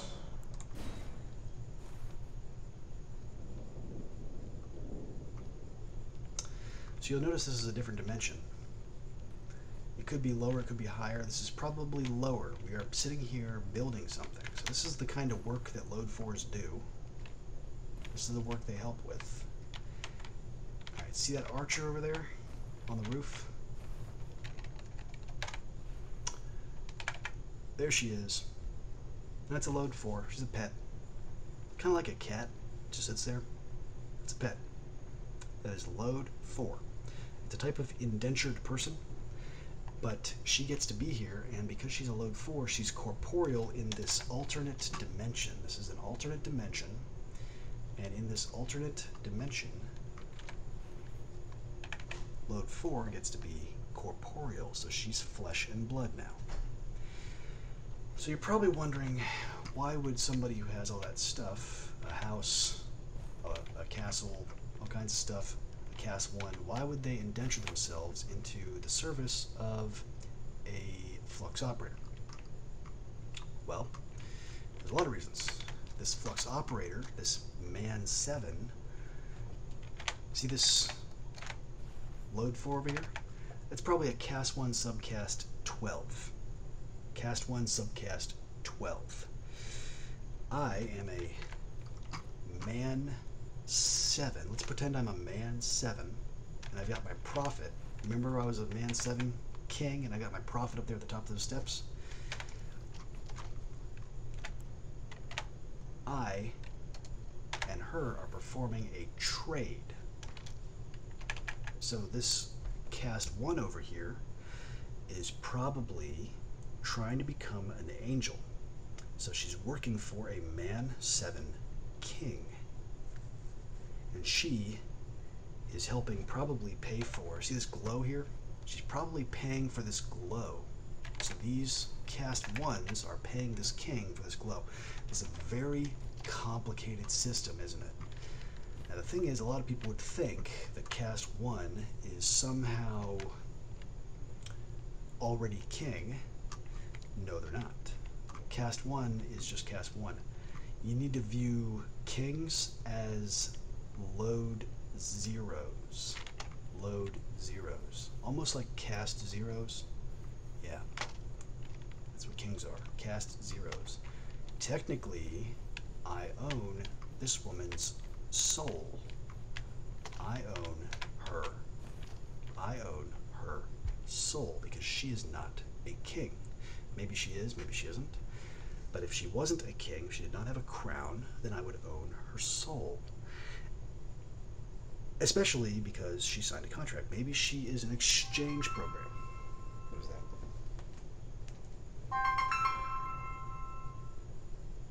No, I'll be quiet.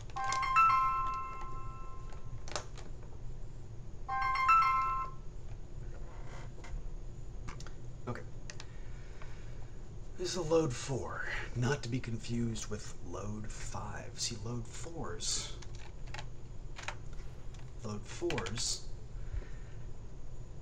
have eternal rest. Let's just sit here and watch how long she can sit there. Yeah, she can just sit there forever. It's pretty nice, isn't it? Pretty nice. She can sit there forever.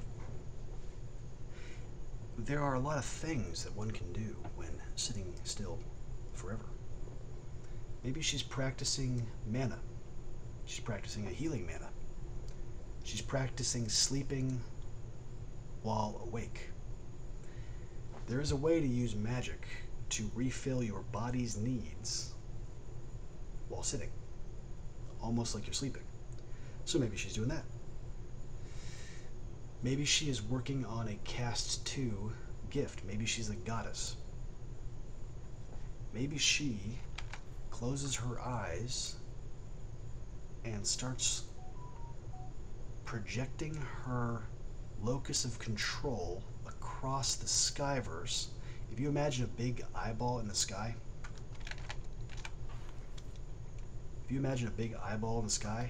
that might be what she's doing. She might just be sitting there, flying around looking at stuff, if she's a goddess. Cast 2. Yeah. If she's a cast 2, she's probably just flying around looking at stuff. But she's kind of a pet. That is load 4. It's not load 5. See, load 5 is a slave. Load 5 has to go out there somewhere in the cold, whereas load 4 technically goes into my pocket. We call these pockets. It's like a seraph's pocket. I have to go into this alternate dimension right here. I have to go into this alternate dimension to visit my load 4s. Which is another good segue. Do you remember this big wolf? Do you remember the wolf that was here? Remember how it was kind of a ghost? Let's go back there.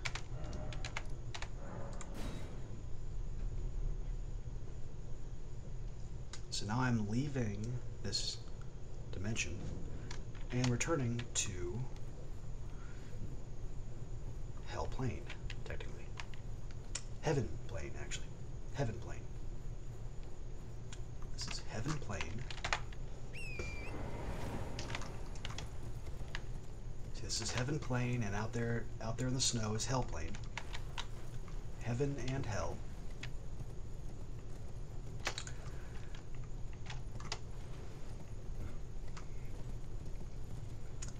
And this is the portal to Paradise Plane. Paradise Plane. This portal leads to Paradise Plane. It's another dimension. Nothing's gonna hurt anybody. They're all just kind of sitting there. But there are some interesting rules, and that guy over there who killed me, he warned me beforehand. I knew that was gonna happen. So that's why it's allowed. He arranged it. He planned it. We understand each other. We're friends. See this wolf here? He is somewhere in another dimension.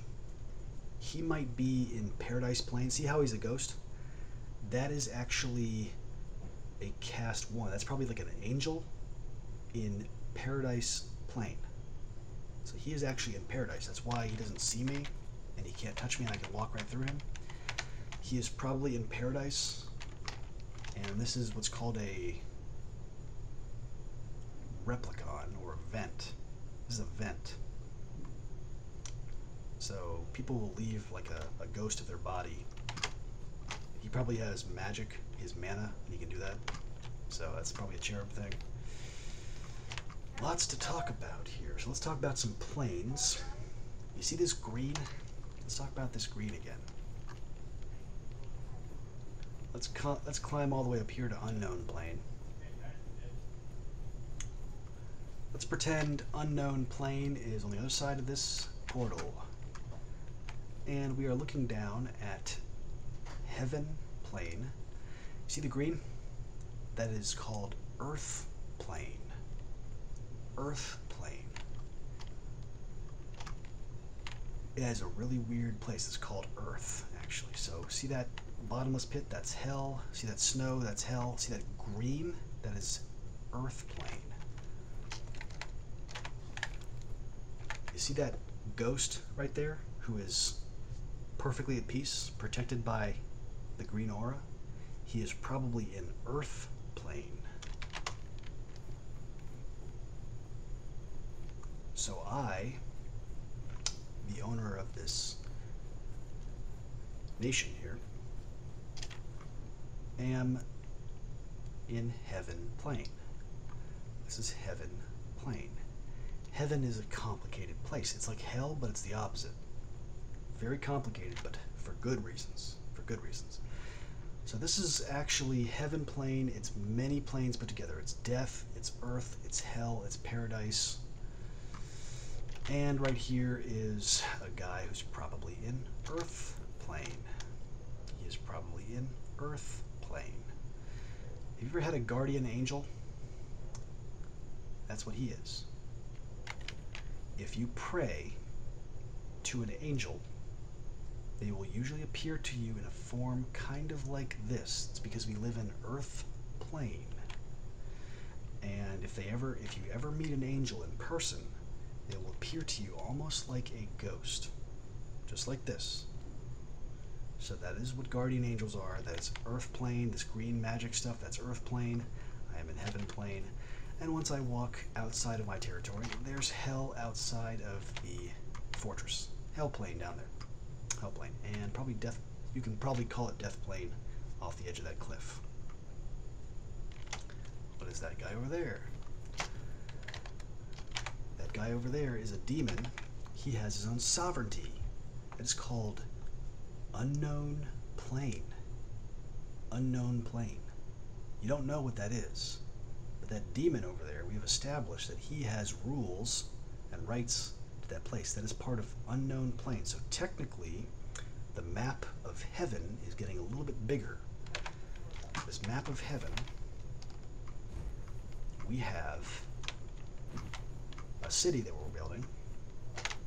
We're building a city, and we are tying it to Heaven Plane, and we have met our first neighbor. Our first neighbor. We have established a relationship with our first neighbor. He is a demon. He belongs in Unknown Plane. And so we have connected his unknown with our unknown, and now he is a part of heaven plane. This demon probably doesn't call it heaven at all, but that's technically what it is. It's heaven. His heaven is a little bit colder, and he probably just stands there all the time. Yeah. And that's heaven. That's demon heaven. It's going to be kind of weird. It's kind of like Zion. So when somebody from heaven talks to Cast 5, it's kind of like talking to this guy over here. So they do go to heaven. So Cast 5s do get to go to heaven once you integrate and work cooperatively with its sovereignties. So our map of heaven is getting a little bit bigger. Now I need to meet another faction. Maybe there's some kind of other faction. See this giant thing over here?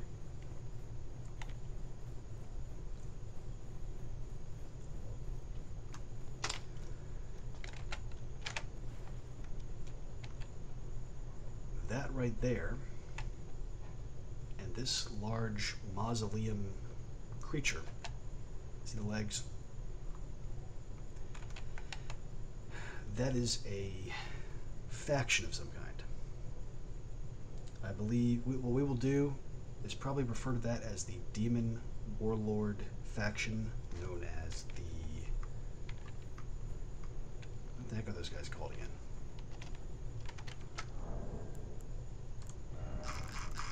They have a name, actually. Let's see what it is.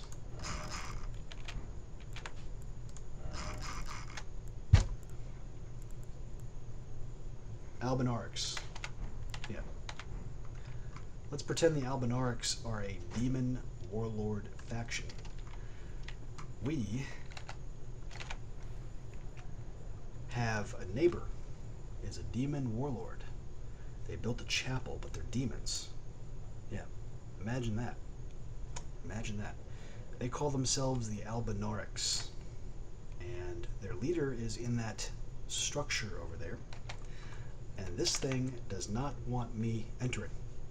So if I go over there, that thing will kill me. I'm not going to mess with it. But our map of heaven is getting bigger. So here's what's going to happen. I'm going to pray. I'm going to say, let's have a friendly war with each other. And they're going to say, okay. So let's say they said, okay.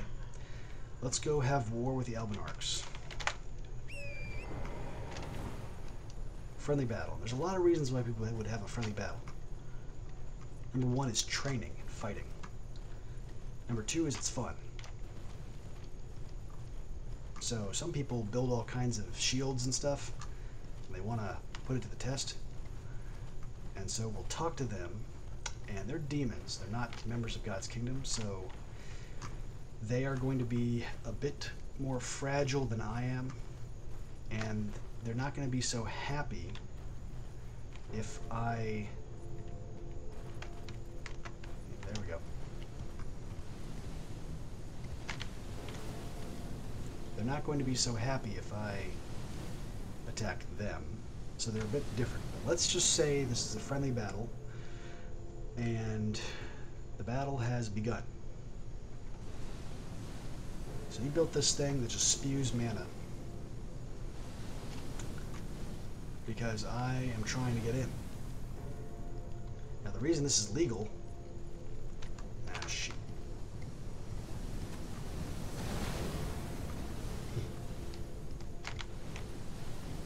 The reason this is legal is because we talked about it beforehand via prayer. See that guy over there? That is a Mausoleum Knight. That is another faction. That might be a Dark Angel, actually. The Mausoleum Knights might be a Dark Angel, so I think this Dark Angel faction, this is another Archangel over here. This is an Archangel neighbor. And he has Albinauric demon conscripts. So even though we're both angels, that angel is trying to claim his land. See, so that is that dark angel over there. And that is part of the dark angel that I'm about to attack. So my dark angel kingdom is about to fight this dark angel kingdom. So let's go fight the dark angel.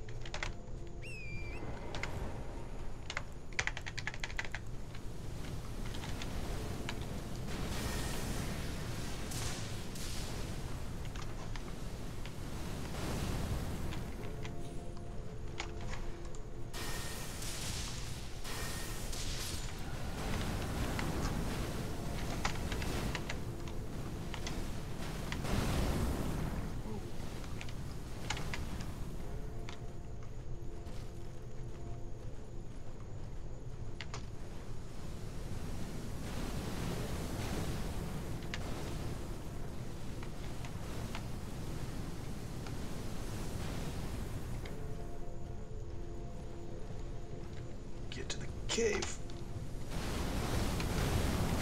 Ugh.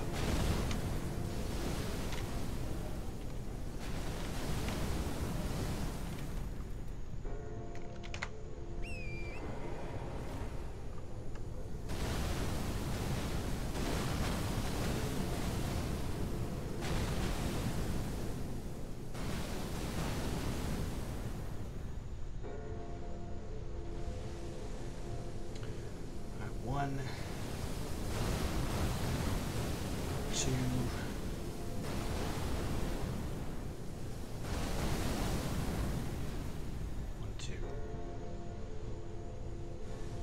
one, two,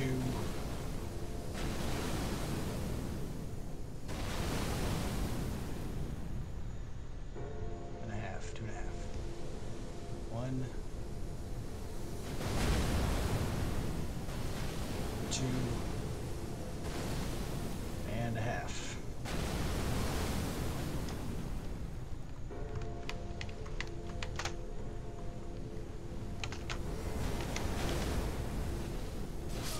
Oh, no.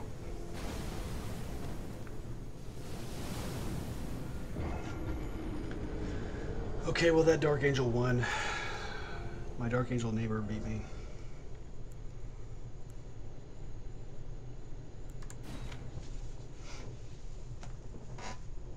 I lost that battle. So that was a battle in heaven. Dark Angel versus Dark Angel. I'm back, and God has notified both of us that we are finished with that battle. I have lost my money. You'll notice that my money is somewhere out there. See that? It's lost. That's his money now. So that's one of the things that happens. That's part of heaven. So I lost, and he just earned some money. My money's lying out there in the field somewhere. He's picking my body. He's taking all my stuff. That is how that works. And that's heaven. Let's go expand heaven's boundaries a little bit. So I'm this king here, but I'm going to go on a little bit of a journey. I'm going to expand our boundaries. I, in my wisdom, built a teleporter.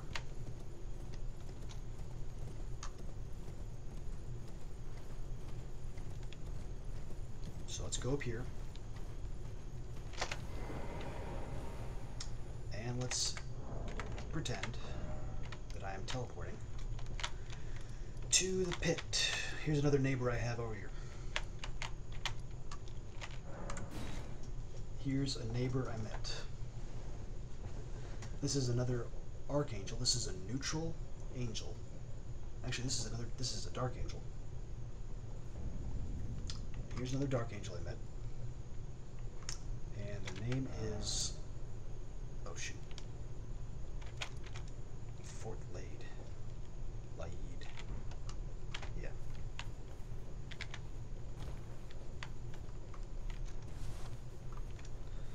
This is another dark angel neighbor I met.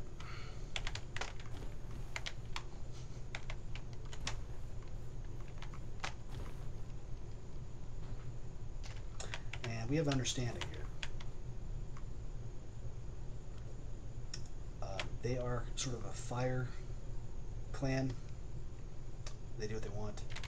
But they're over there. Let's go visit another Dark Angel neighbor I met. Look at all my neighbors.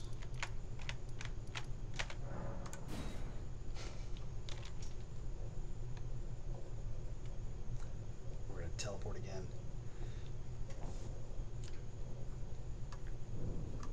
The Church of the Pilgrimage. Now notice that I teleported to a church. I am in some kind of a teleporting mode. All kinds of neighbors over here. All kinds of neighbors over here. We got some Gaias over here. That might be Archangel Gaia over there doing some kind of tree thing. There's some people hobbling around. Those are some Gaias. I don't know if that's Gaia. Who's that? Yeah, those are Gaias. Yeah, they're guys. They're gonna be doing what they do. I'm gonna go over here. I got something to do. Oh, there is my other Dark Angel buddy over there. See, do you remember that big mausoleum that killed me, or lost my money? There's another one. So there is that Dark Angel called the Eclipse. Dark Angel Eclipse. He's over there somewhere. Let's meet some more neighbors here. Let's go visit our cherub. We have a cherub. He's a cherub of death. A cherub of death. I hired him. This cherub of death is hired because he performs a good in service. He runs crypts. That's very important. This cherub of death runs crypts. Builds all kinds of little crypts. I can borrow them. This is my cherub. This is my cherub. I hired him out. I'm allowed to go in here. See this little point of light here? I put that right there. That is a set of grace. I put that right there. We are working together. So this is a bit of a symbiotic relationship. And I live here in this heaven. And there's a lot of stuff that goes on in Deathplane, actually. This is a graveyard. This is a good place for people to train. This is a default place for people to respawn, so when people die, guess where they wake up? They wake up over here on the ground in a puddle of water and bones. Wake up right there, just like that. So people who have not registered with my city back in Ordina do not have the respawn system that I have. Instead, they are lowly. They probably respawn somewhere in my cherub's house. My cherub's house in Deathplane. So this is where they start. When they die, they appear down here somewhere. Starting to get kind of cool, isn't it? So I hired this cherub, and this cherub here. Look, there's some ghosts running around. There's a ghost. Oop, he's gone. There's a ghost right there. There's a training center down here. Let's talk about the training center.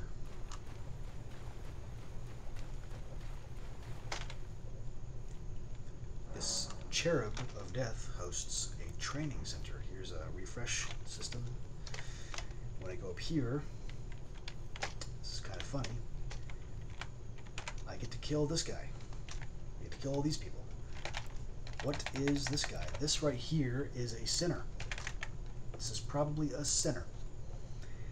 He has to suffer this illness. He's probably suffering, actually. He's probably in a low-grade fever kind of sensation. He probably has some kind of bone-crushing sensation because he's paying off coals for his sins. And part of his indoctrination to load 5. This is probably a caste 22. Part of his indoctrination to load 5 is to pay off his coals and serve as a training warrior. So I am going to go up to this guy and actually fight him and kill him. Watch this. So he gets to have some fun, actually. So this is a center. This is a form of fun that he gets to have. He gets to hang out here. It's kind, it's polite, and even though he is in hell and suffering, his life isn't that bad. He is paying off his debts, and he serves as a training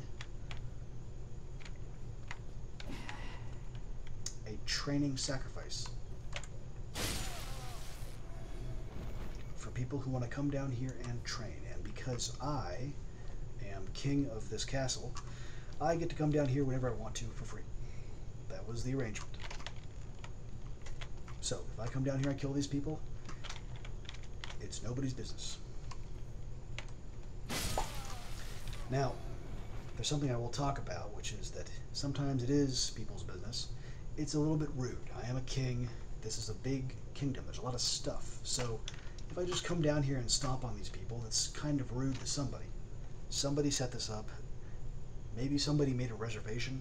So what I need to do is at least first go over here. I need to go over here. And I need to pray to the local Lord Ent and say, am I allowed to proceed through this training center? And it says yes. Look, there's a ghost. It's probably a caste 5. There's caste 5.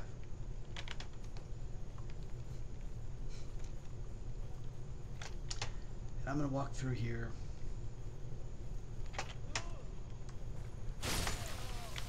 And I'm going to practice.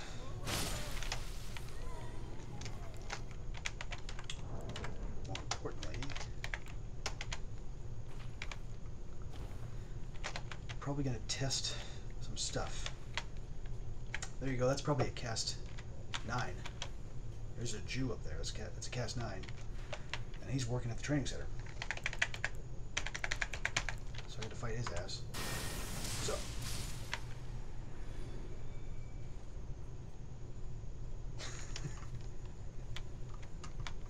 That's cast 9. Here's another cast 9. Cast 9, maybe cast 10. Took him out. Some of these training centers go both ways, so some people are happy to simply die in a training center because it strengthens their confidence and their immune systems, apparently.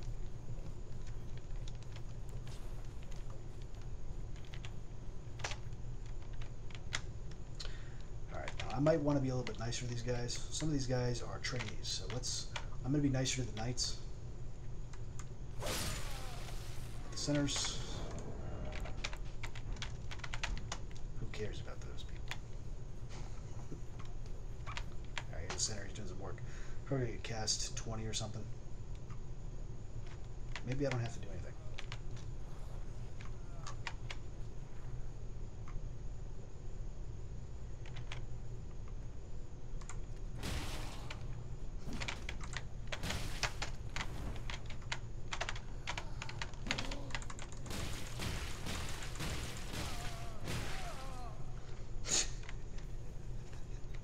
We're both immortals, it's all for sport.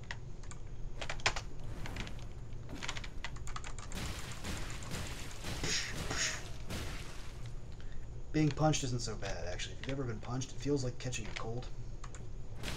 Yeah. Blood will come out of your nose and it'll feel like you have a cold or something. Really not that bad. Sometimes it feels good.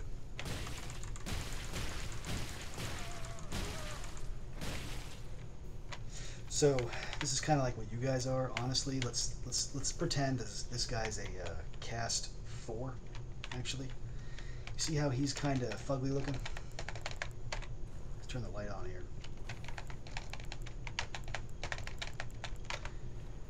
This is me right now. Let's pretend I'm your king. I'm taking you on a tour of our country. And this is one of you guys, just like you. This might be a god, actually, pretending to be a lowly fool. Learning how to pretend to be a lowly fool. Now, he is probably clueless with a sword, but he's swinging. He's down here training. Fighting a guy with no fists. Fighting a guy with fists. And let's talk about what happens when I'm raising a kingdom. See, this is how training works, and this is kind of the place where you guys would go. It's very polite. It's actually very safe. Nothing happens. Nothing happens. It doesn't have to. Nothing has to happen. That's what heaven is. So even though you guys are in hell, technically, see all this brush here? You're technically in hell. So you guys have a little bit of gardening to do. There's going to be some illnesses. There might be some diseases. There might be some rodents. There might be some gargoyles that pass through. There might be some demons that pass through. But we are a kingdom, and we have a job to do. So even if you're in hell, it's not that bad. You live in hell right now, basically. That's kind of what it's like. It's kind of like being here, except it's actually way more interesting. There's a lot of stuff we have to do, and you guys are not familiar with Immortal Kombat. A lot of you are pastors. A lot of you are people who go to church. And you're probably looking at me like I'm crazy. Like, why are we sitting here talking about swords and shooting each other? Well, it's kind of like this. I am actually a god, and I'm going to be raising this kingdom here. But, I see you got me once.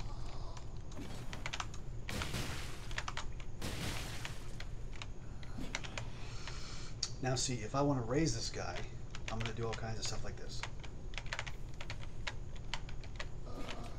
So as a king, if I want to invest time in my kingdom, I would come down here and I would probably have what's called mercy. I would go easy on him. And he's going to learn something really important.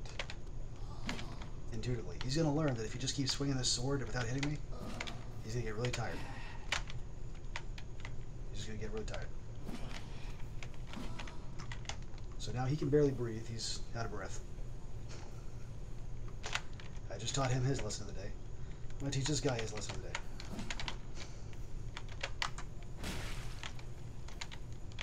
Same thing. Same thing. I'm going to teach him something. Watch this, watch this.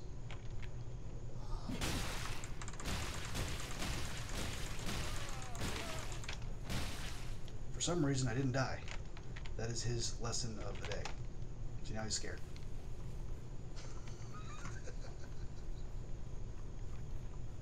For some reason, I didn't die.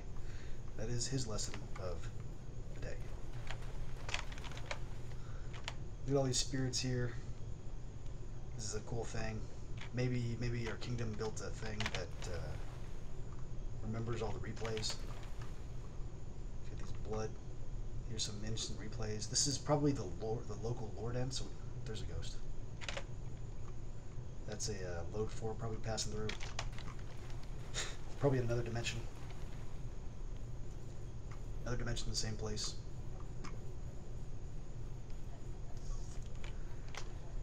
And we're back to the beginning. Let's drop down here.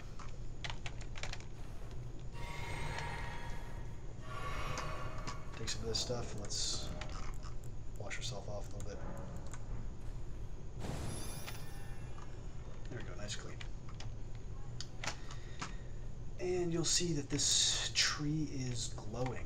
This is pretty cool. This is going to be a, this might actually be an angel. This might be an angel. You'll see these trees that are very unique. They might be titans, actually. That's complicated. Talked about that a long time ago. These are probably some statues of demigods. Demigods, these are like lords of the house and stuff. Pretty important. What else can we talk about? So, let's go back up to the surface. Let's go meet our next neighbor.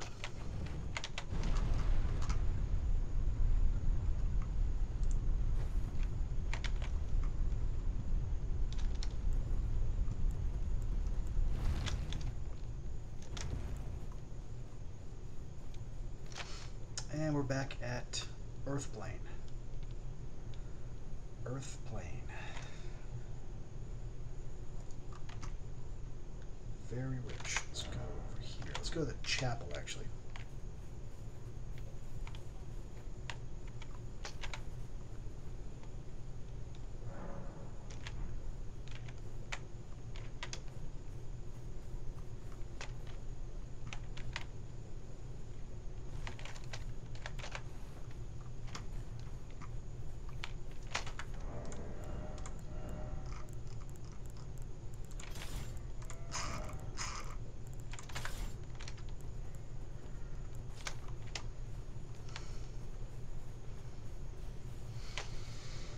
Hunting. A lot of you might not even be allowed into Earthplane. This is a very rich place. It's called Earth. It's owned by the church. See how much wealth there is? See all this lush grass? That's God. God owns that place. This is all owned by God. So over here at this church. And let's talk to this guy over here. He's probably a caste 4. His job is to sit there for very long periods of time and occasionally do little business things. Wait, weren't you? Well, you're back. Care to buy something?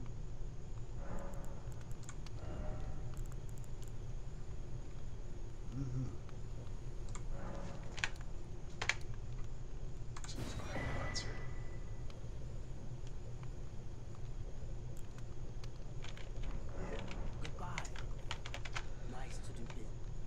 Alright, now this is the beginning of talking about Jesus.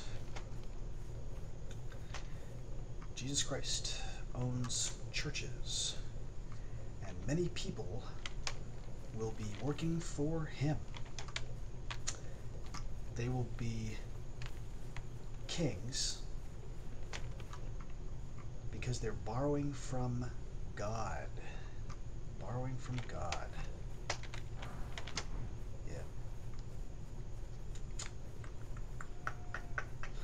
So people who work for Jesus live in the brightest, lightest place. A lot of them are called angels of light. Angels of light. Check this out. Let me show you an angel of light.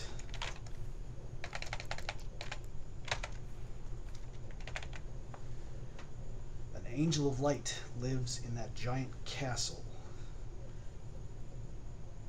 Actually, no. Let's go over here.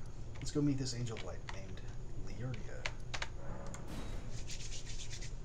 Archangel Liurnia.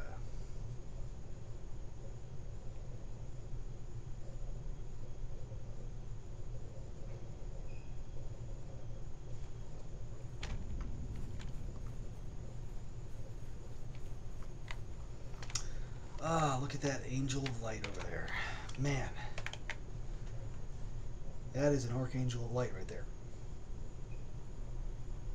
So you want to know the difference between dark angels and light angels? That is an angel of light. Now I'll tell you the difference. The difference is that angel of light is renting that cathedral. See how enormous this is? See how enormous this archangel's territory is? That's because he's borrowing it from God. Yeah. Archangels of light. Very wealthy. Good for them. It's different though, isn't it? See, when you become a dark angel, you build your own kingdom from scratch. There's a lot of pride in that. There's a lot of pride in building your own kingdom. When you go into God's house, you become one of these angels of light, and you get one of these rental mansions.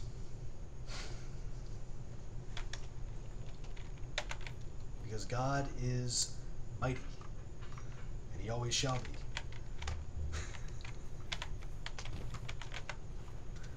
So let's talk about this place over here. That is another angel of light. Actually, that is probably a bridge system. Let's go over there. Actually, that's a very cool place. think I can go over there. No, I can't. I did not finish that yet. We'll go anyway. Alright, so here in Liurnia, wonderful, wonderful, beautiful place. We go over here, and this archangel is trying to build something.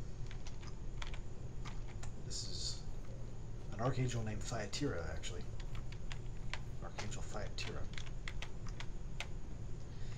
And we go into this building here, and I think we are not allowed to go much further. Let me check. Okay, I'm not gonna be able to, I don't have the thing that goes on there, so we're not gonna go very far. Let's go somewhere else. Let's go to this place. Grave Tower Bridge, there we go.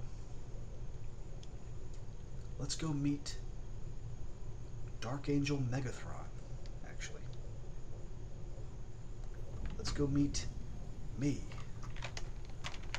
Alright, so we got this thing over here. So you'll notice this is, oh my god, what was that?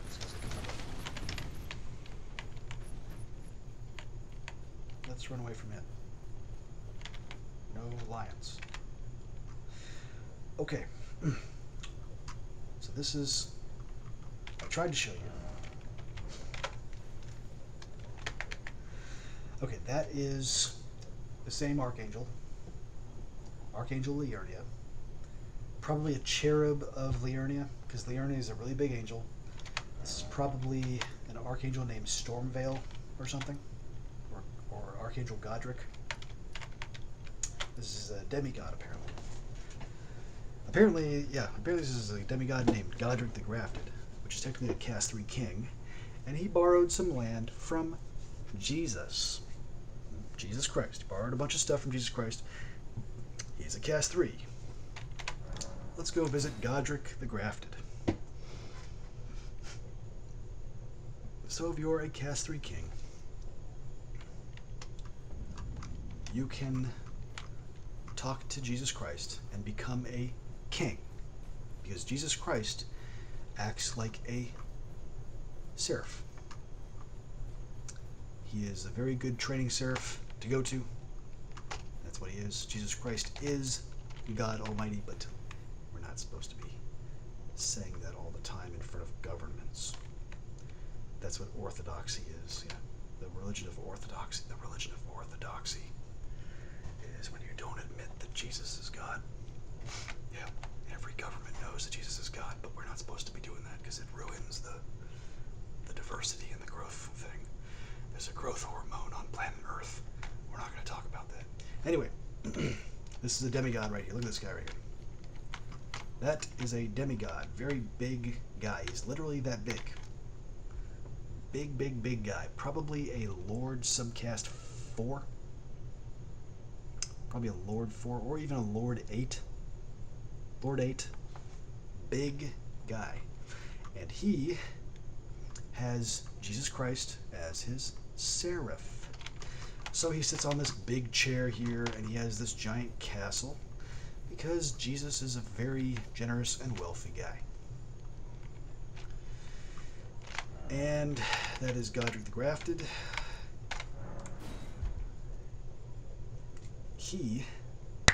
I am an actual archangel, by the way.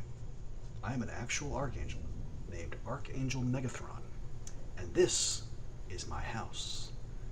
Are you ready to meet my house? You probably didn't know this, but this game was made by God. And God is watching me. And I am training all of you. And this is my house. I am Archangel Megathron. I created the Divine Towers.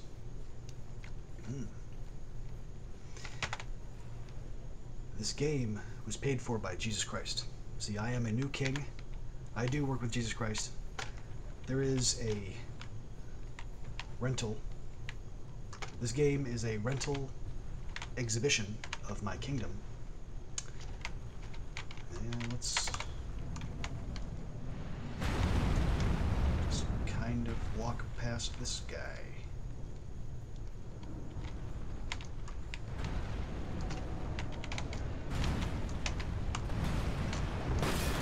Oh my god, I'm just fine, I'm fine, I'm fine.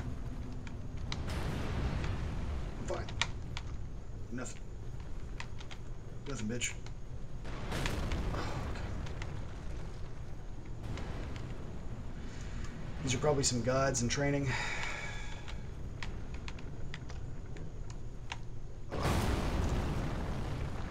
See, I'm an archangel, so I can probably train some gods like this. You can probably teach them some stuff.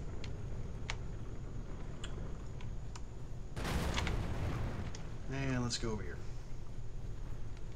I feel like raising some of my gods. Go over here and fight some of the gods. I am an actual archangel. I am Megathron, and this is the death plane of my actual archangel kingdom. When you enter Megathron Empire in heaven, you will find Clan Aquila.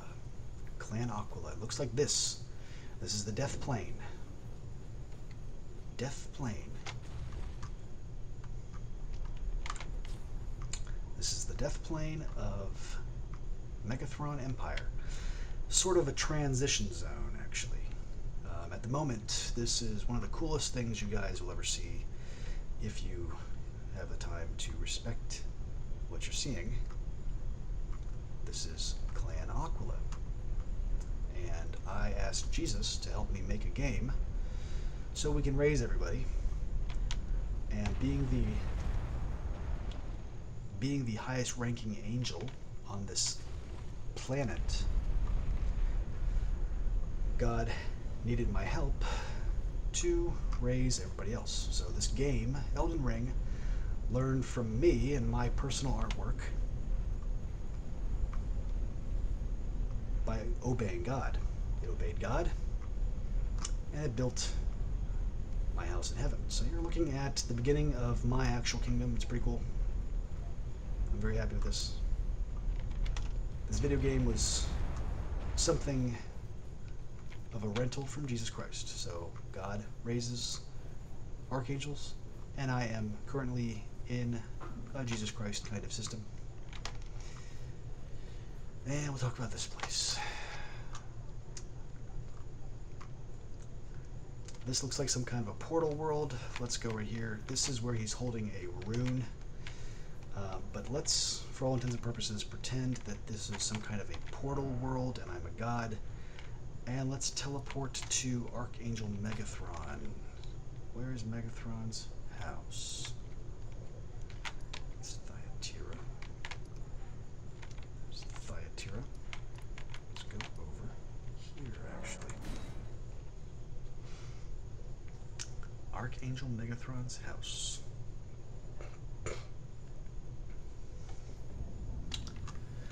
All right. Welcome to my house.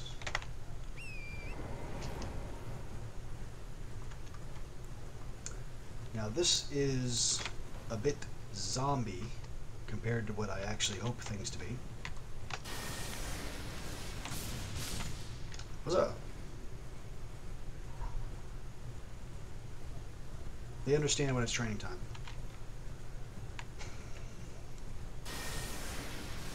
Ugh.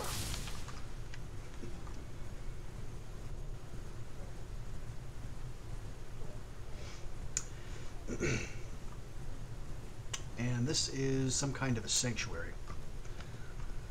So when we go in here, this is the Bestial Sanctum.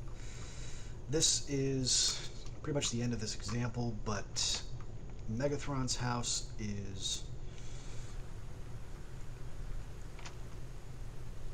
a bit more sci-fi looking. Actually, see that thing over there? It's probably that building over there, but I didn't say anything in particular. So right now we have kind of a death phase Deathfang's Sanctuary. A very utilitarian building where I can enter, and I can sit right here as needed. Now let's talk to this place over here. This is called Clan Archaeus of my kingdom. So this is Clan Archaeus. Let's go to Clan Archaeus. This is another part of Archangel Megathron. These guys are over here doing their own kind of thing. Cool place over here.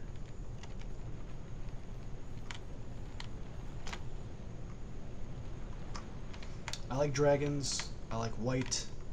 I like red lightning.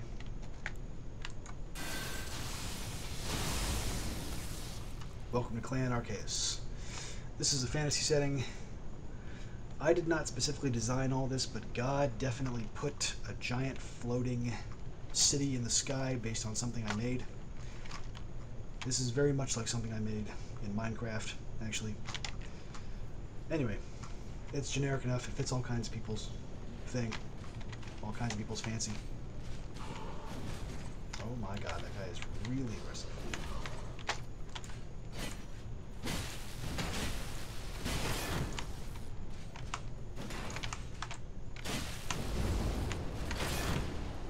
So he's gonna kick my ass, by the way. He's gonna actually be dead. Yeah, just kill her. Okay, and that is it. Let's go to Jesus' house.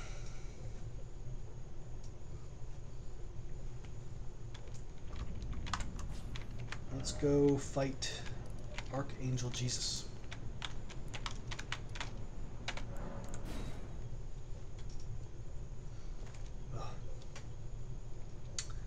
Archangel Jesus, mighty guy. Mighty, mighty, mighty guy.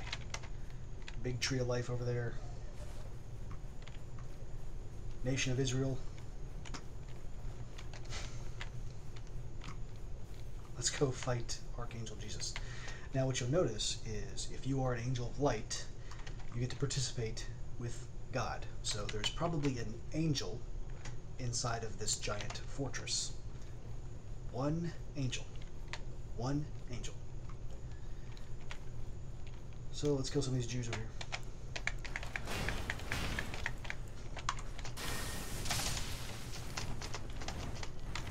Moving on. Let's kill some of these Rottweilers. Cascades.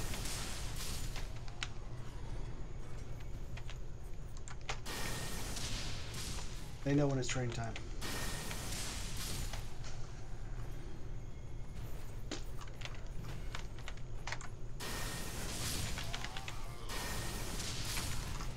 Cast 8. Let's go find some cast 7s. These might be cast 7s. They are allowed to represent. Yeah.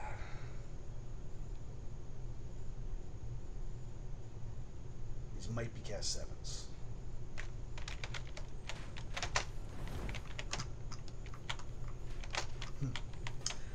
I don't know if cast 7s are allowed to wear knight armor. They are allowed to represent, so they're allowed to wear the flag and insignia. But they're not allowed to declare war, so I don't think they're allowed to be officers or ambassadors. So I'm going to skip them. Those take a really long time.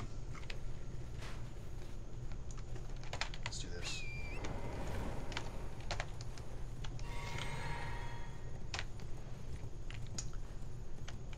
Let's cast 6 up here.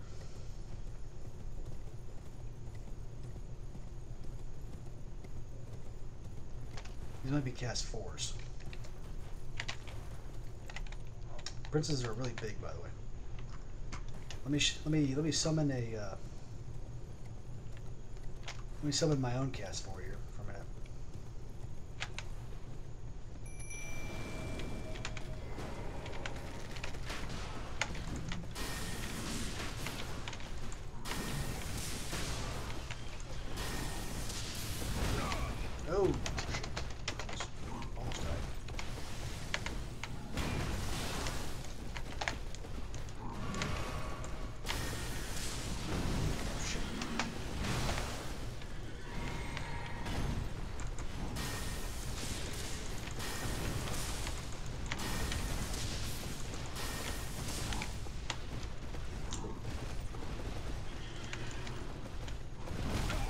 Oh.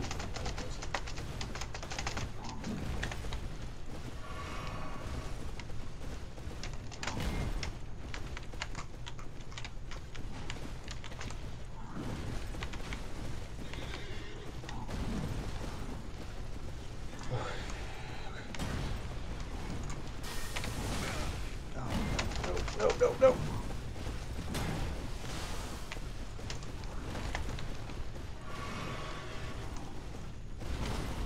Kill the other one. Kill the other one.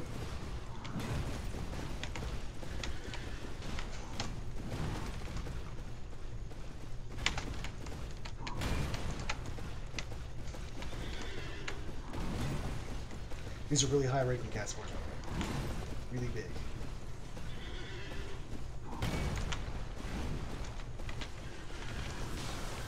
Alright, there we go. Kill the other one. Get him.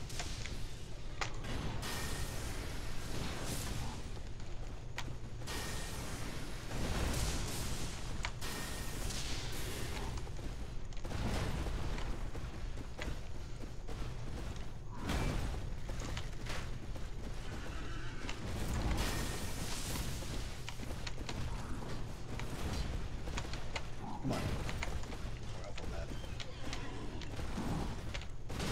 There you go.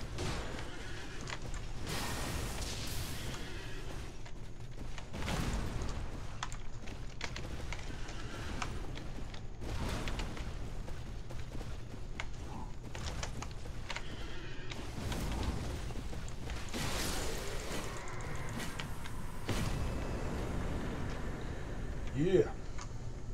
That's what we're talking about. Alright, welcome to Cast 4. Now this guy right here, you'll see I summon him from another dimension. That's what Cast 4 is, that's why they're called pets. He's a Load 4. Load 4s are summoned. Load 4 lives in some other dimension. They sit there. And there's a lot of stuff that happens, so I will remind everybody also that they have eternal life. So there's probably another Load 4. He's probably doing his own thing right there. He just died. I remind everybody that they have eternal life. So if you were to sit here like this forever, you would feel really good. Yeah. This is not Earth. This is not the life you guys are used to. This is the afterlife. There's eternal life. So if you sit here forever doing nothing, you will feel really good. It's weird. But that's what Load 4s are. They sit there forever.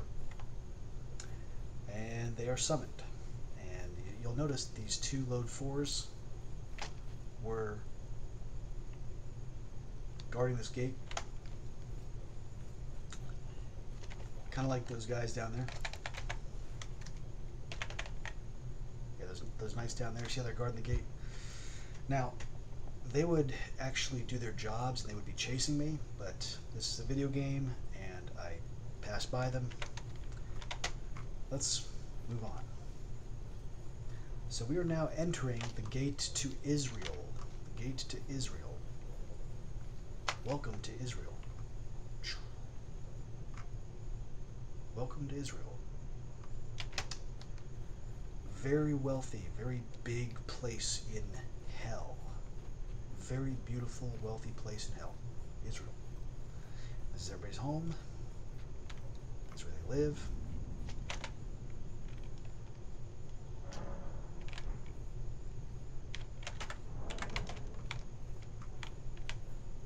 What's that guy doing? Reading the map or something?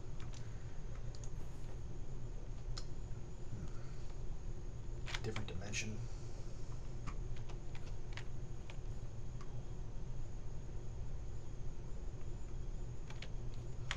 Bunch of demigods up here.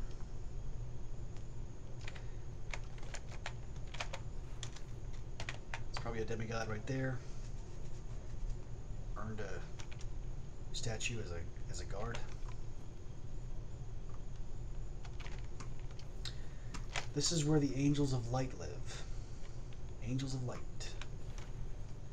They live in the highest, holiest places, with oftentimes with God. Now they don't have to. They don't have to.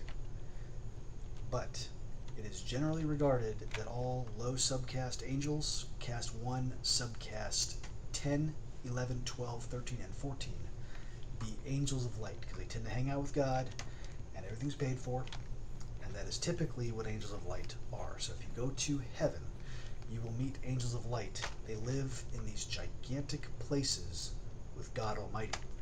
And I'm here to tell you, you have to respect dark angels. Dark angels.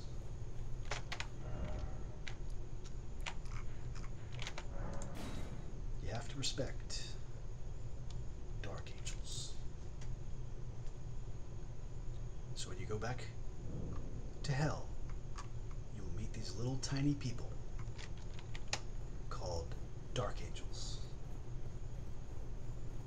And you will respect them because they built it themselves.